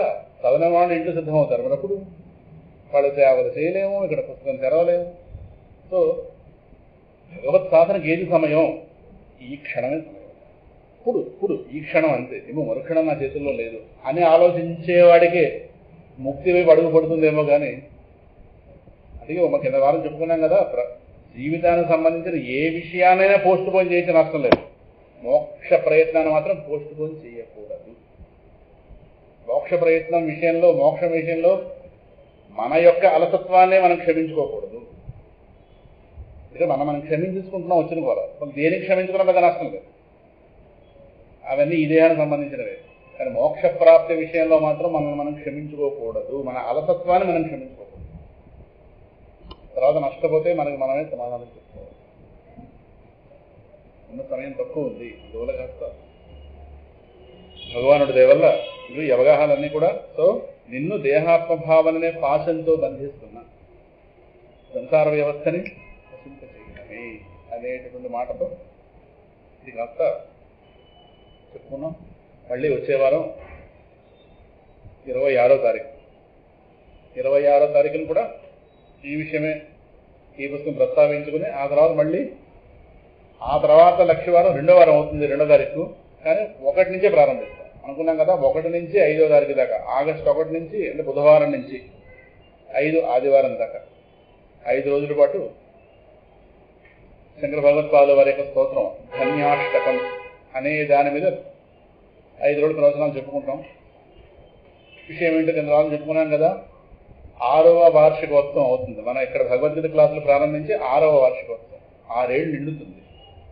2012లో ప్రారంభించాం. 2012 ఆగస్టు 5 అక్కడ అడుగుపెట్టేట జ్ఞాపకం ఉంది కనుక 2018 ఆగస్టు అనుకోకుండా ఆదివారం పడింది. అందువల్ల మన పూర్వ విద్యార్థులు ఎవరైతే ఉన్నారో వాళ్ళందరినీ కూడా ఒకసారి పిలిచి వాళ్ళందరూ కూడా వదిలి కూర్చుని కొంచెం ప్రసాదం గట్టిగా చేయించుకుని శుభ్రంగా తిన్నాం. ఎంతమంది ప్రసాద భక్తులం కనుక ఆ ముందు 4 రోజులు ప్రవచనం నడుస్తుంది. ఆ రోజు కూడా ప్రవచనానికి ముగింపించి అందరం కూడా ఒకసారి మన భావాలు కలబోసుకుని మాట్లాడుకుని ఆ 5 రోజుల కార్యక్రమం రూపంగా ఆ విధంగా చేద్దాం పరమాత్మ నిర్ణయం. అందువల్ల అది ఎలాగో ఉంటుంది. వచ్చే లక్ష వారం మళ్ళీ మిగతా ఇంకో 2-3 పాయింట్లు ప్రస్తుతానికి విరమిద్దాం. స్వస్తి ప్రజాభ్యః పరిపాలయంతాం న్యాయేన మార్గేణ మహీషాః గోబ్రాహ్మణేభ్యః శుభమస్తు నిత్యం. లోకాః సమస్తాః సుఖినో భవంతు.